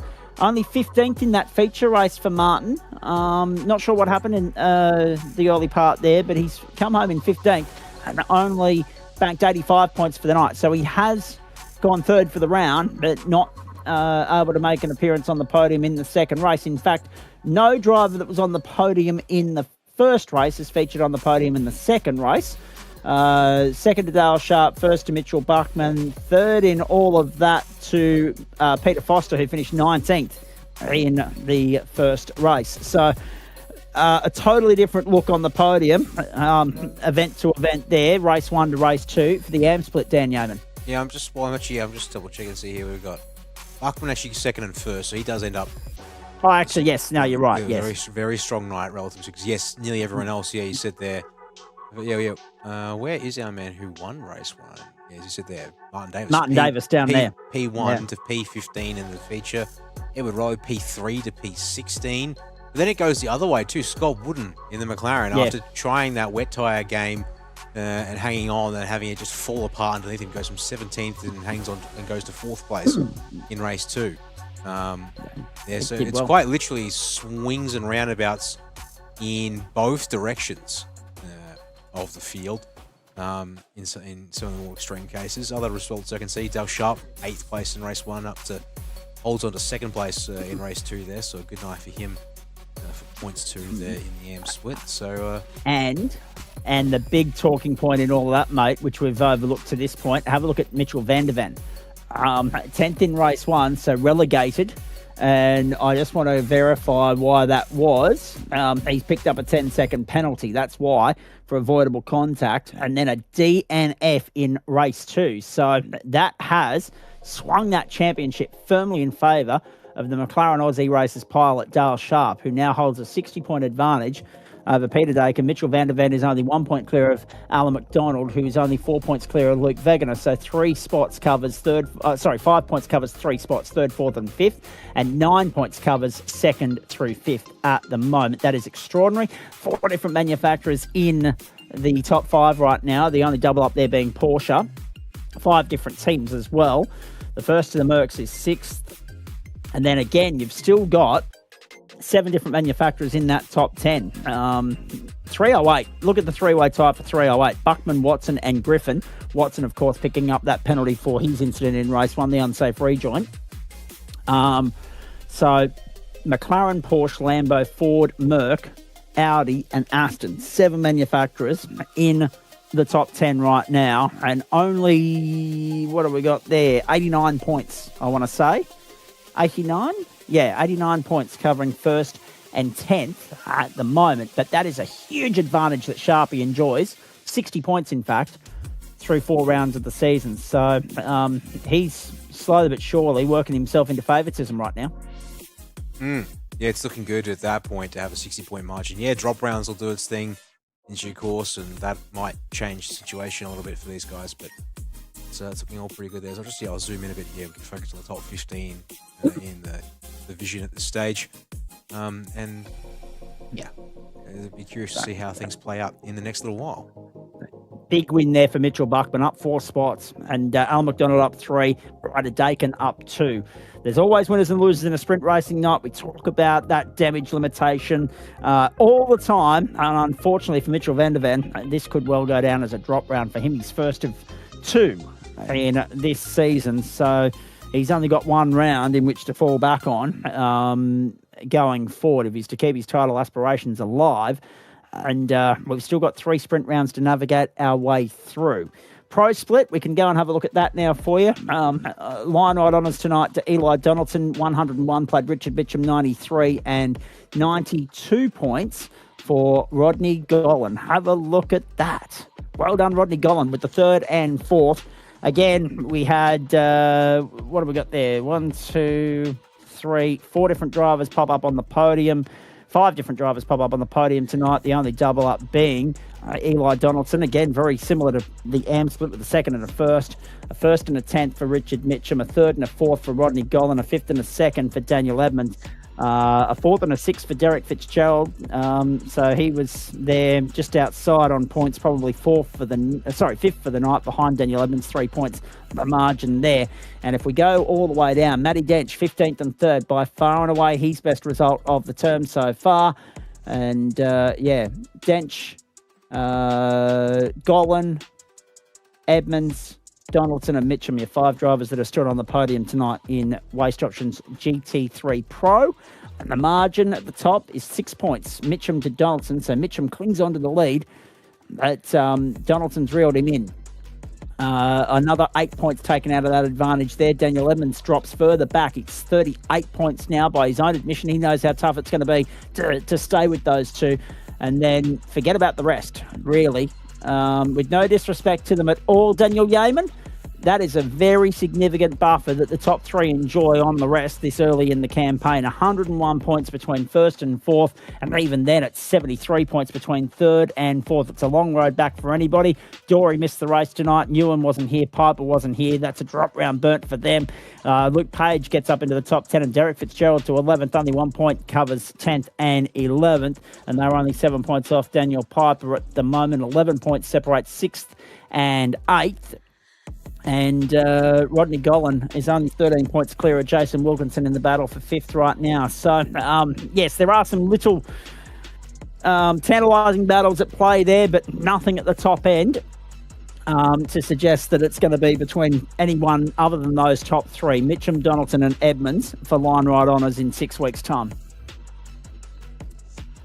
Yeah, I would have to agree.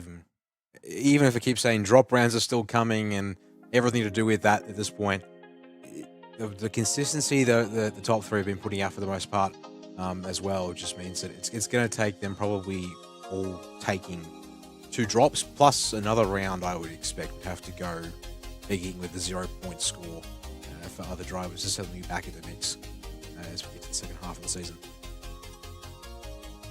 Very nicely done. So Vermilion Esports dominating proceedings at the moment in Waste Options GT3 Pro. 1-2 there at this point in time, and the best of the DPR entries sits 3rd. 4 different manufacturers in the top 10. Dory holds onto a top 10 spot. Decided to play comedian from the comments section tonight rather than being out there. It'll be interesting to see what he brings to the table with that Aston next week. Just having a look. We aren't yet able to go and have a look at the Pro-Am results, but Adam Lavis is fast working away at those. So we'll check back in with them before we sign off here in a few moments' time, in the hope that he might have got to the bottom of that. But there was a fair rap sheet to work through based on what was filtering through from race control with regards to penalties that were being applied and handed out. So he'll be going through and just meticulously paying, small attention to detail there in order to make sure that he dots the right I's and crosses the right T's. And if he has done that and we can bring you the results before we go off air, we will. In the meantime, let's have a look at what's coming your way across Facebook and YouTube, the platforms of the GSRC. Now, tomorrow night is committee choice. We're not on air for that, but it is the FIA cross car from the Irwindale Speedway, the Figure 8 circuit.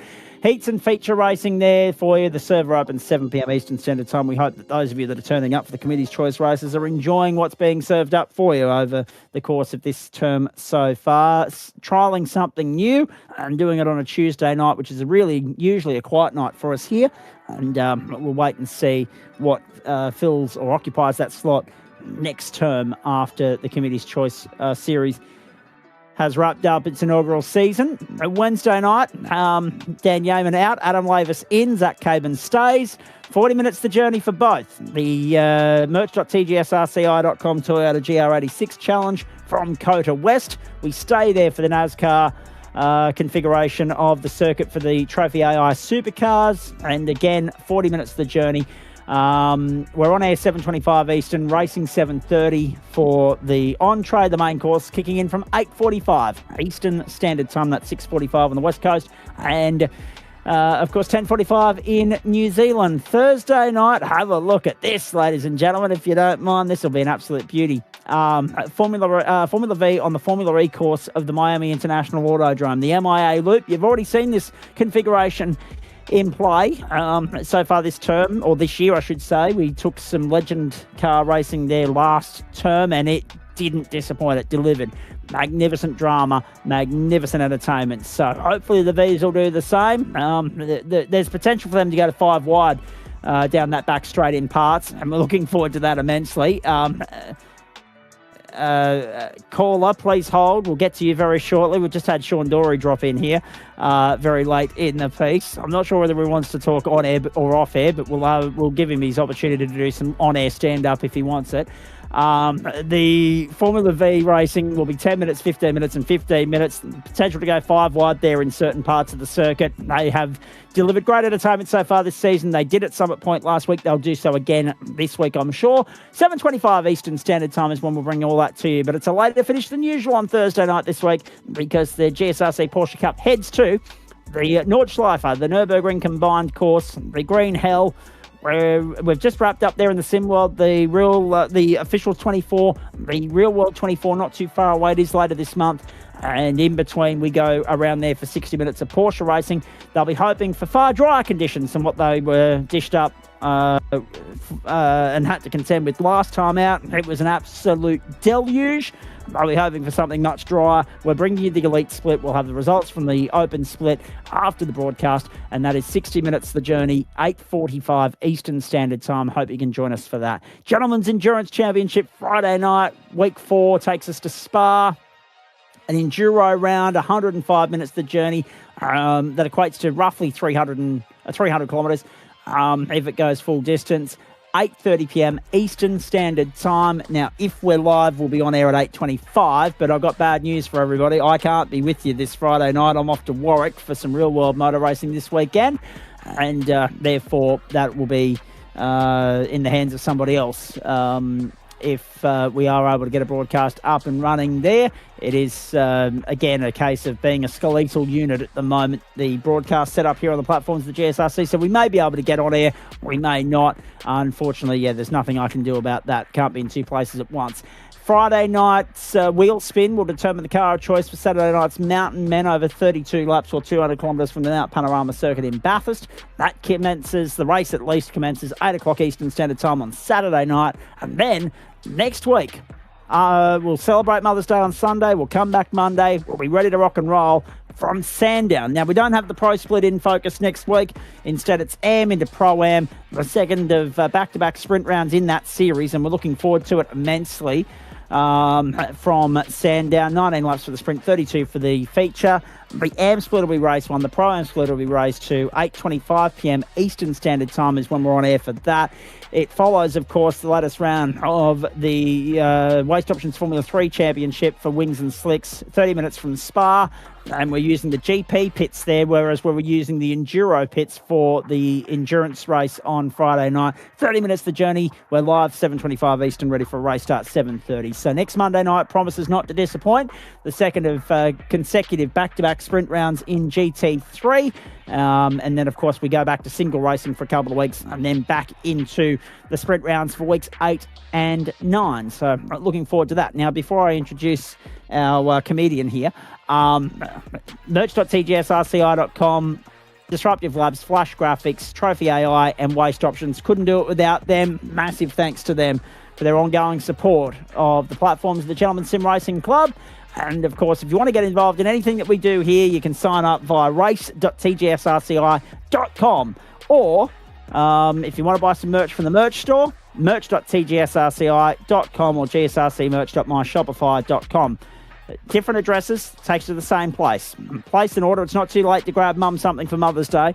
I'm sure she'll be asking all sorts of questions and maybe throwing a few expletives around if she's got no idea what the bloody hell the Gentleman Sim Racing Club is all about.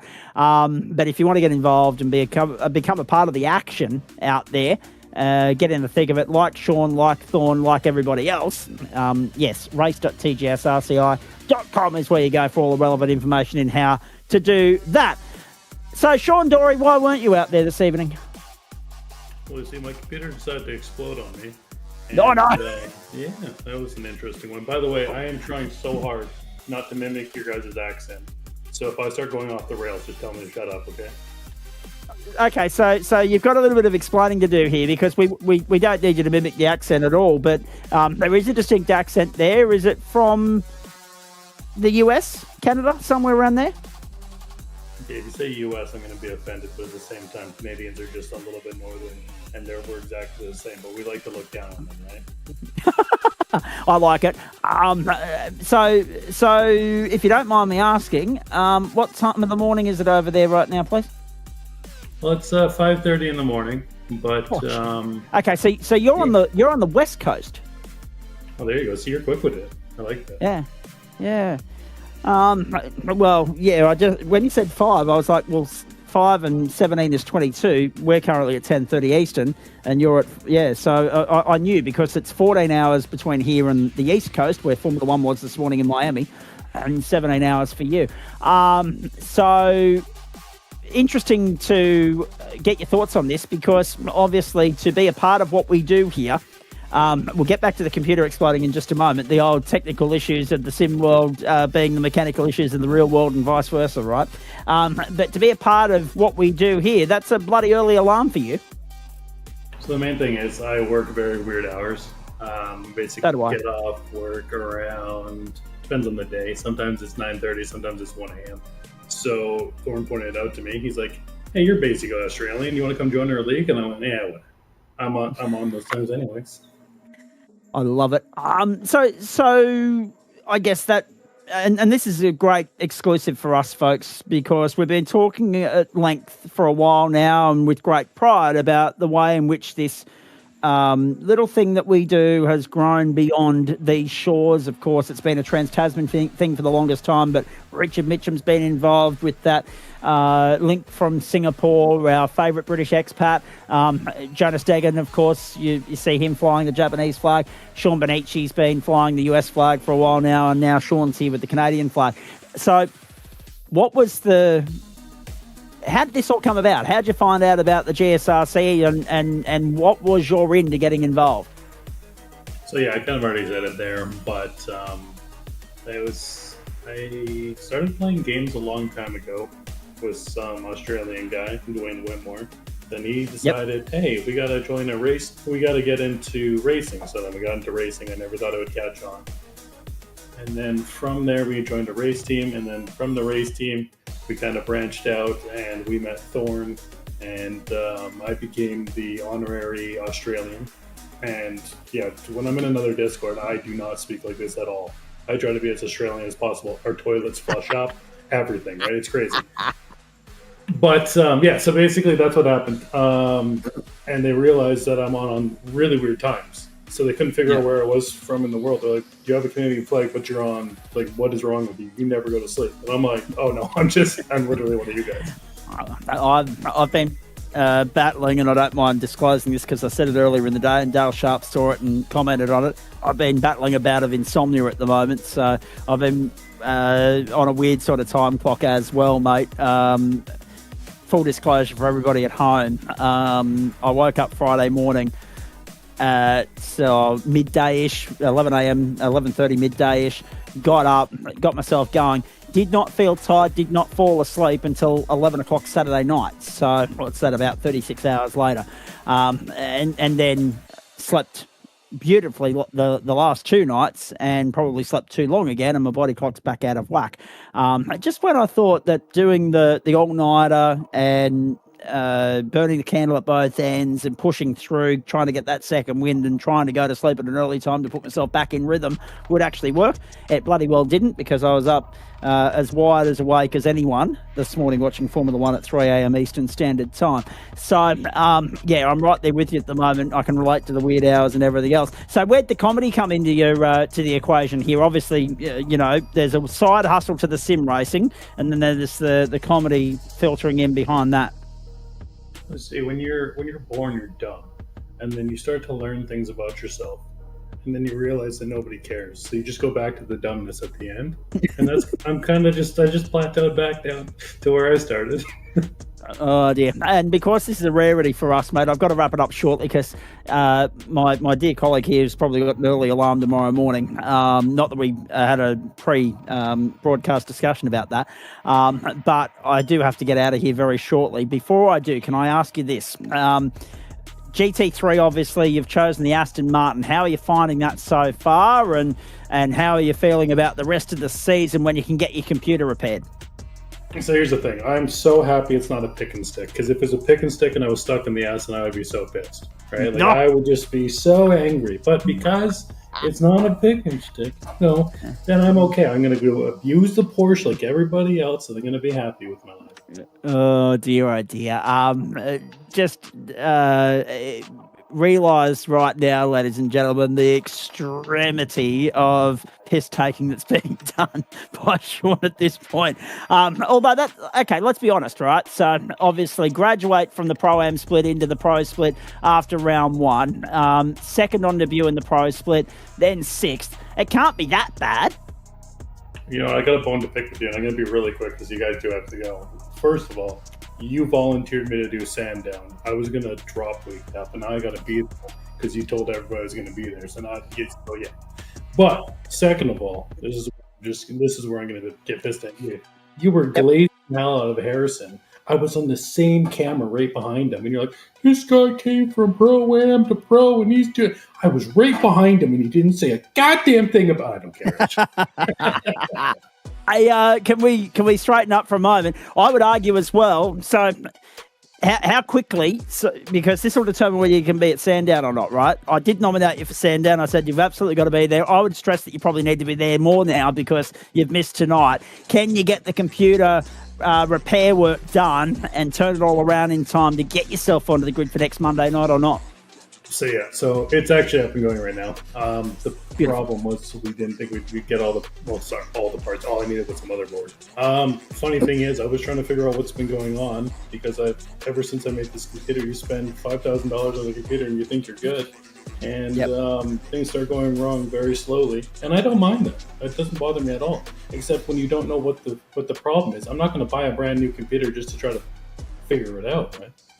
Yeah, well, that's exactly right. No, 100%. Glad to work out. Glad to hear that it's not terminal and you're not going and buying a whole brand new setup, mate.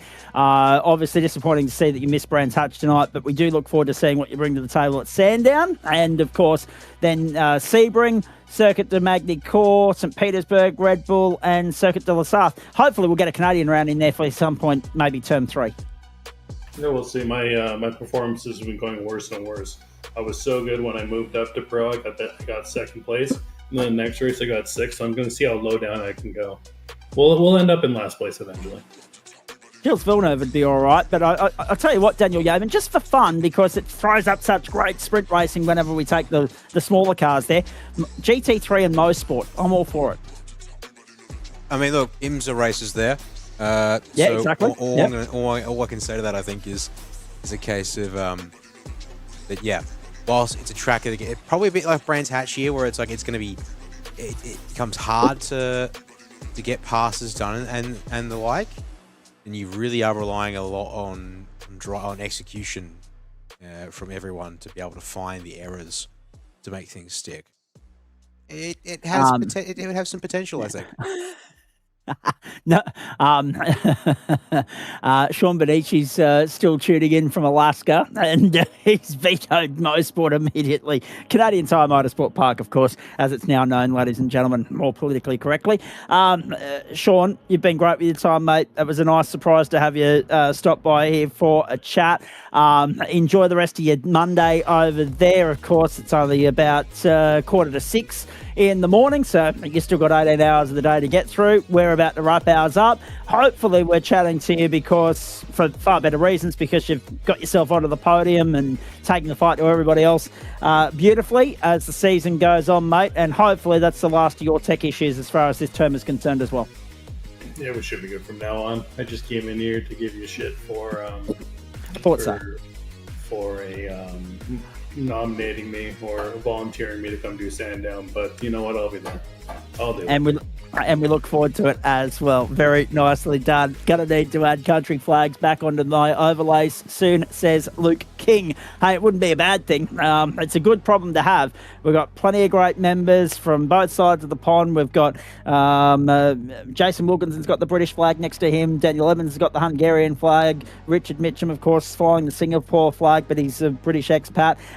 We've got New Zealanders out there, Aussies out there, Japanese drivers, with South Africans, New Zealanders, Canadians. It is a great spread, and I'm only scratching the surface there because Eduardo Zamora, of course, flies the Chilean flag. Robert Colbreth flies the South Korean flag. It is a great spread of nations that are represented by the members of the platforms of the Gentleman Sim Racing Club. Now, that chat with Sean serves as good news because I can actually go back and give you a brief. I can't actually show this on screen at the moment because it hasn't been corrected. But as things stand, and this is all provisional, Sean Bonici wins the round in Pro-Am, 98 points, ahead of 97 Dane Snadden. So Whiskey Business 1, 2, and 78 there for David Baz third. And provisionally, 414 for Bonici, 402 for Schmidt-Gee. Is there anyone else in the fours? No. And it's too late in the piece to try and work out that scrambled mess until Adam Lavis corrects it all up. So it's nice and tight at the top in Waste Options GT3 Pro-Am. We see them back in action here next Monday night on the platforms of the Gentleman Sim Racing Club. Am and Pro-Am action for you in the second sprint round of the season from Sandown. So we'll have to actually check in with Sean after the fact and see how he went in the Pro Split. That is it from us. Final thoughts from you, Dan Yeaman. Good night of racing, that. Yeah, no, it has been pretty solid night once again here tonight. Obviously, a bit of a shame in some respects that we didn't quite get the weather crossover that we would have liked to see. We did obviously good to see at least a couple of drivers at the gambit, but yeah, for Bo Cubis and James McKnight in particular, well, they were the two that sort of crack at it, and it wasn't ready for them both. But it is what it is. Whether it was just a case of we need to encourage another 6 to 8 drivers to come and have a run, or that difference in time in the session. Look, it's all the ifs, buts, and maybes that unfortunately we can't wax lyrical about forever, because that would be a right pain to get my head around. It's what makes it compulsory viewing, though. All the ifs, buts, and maybes, and those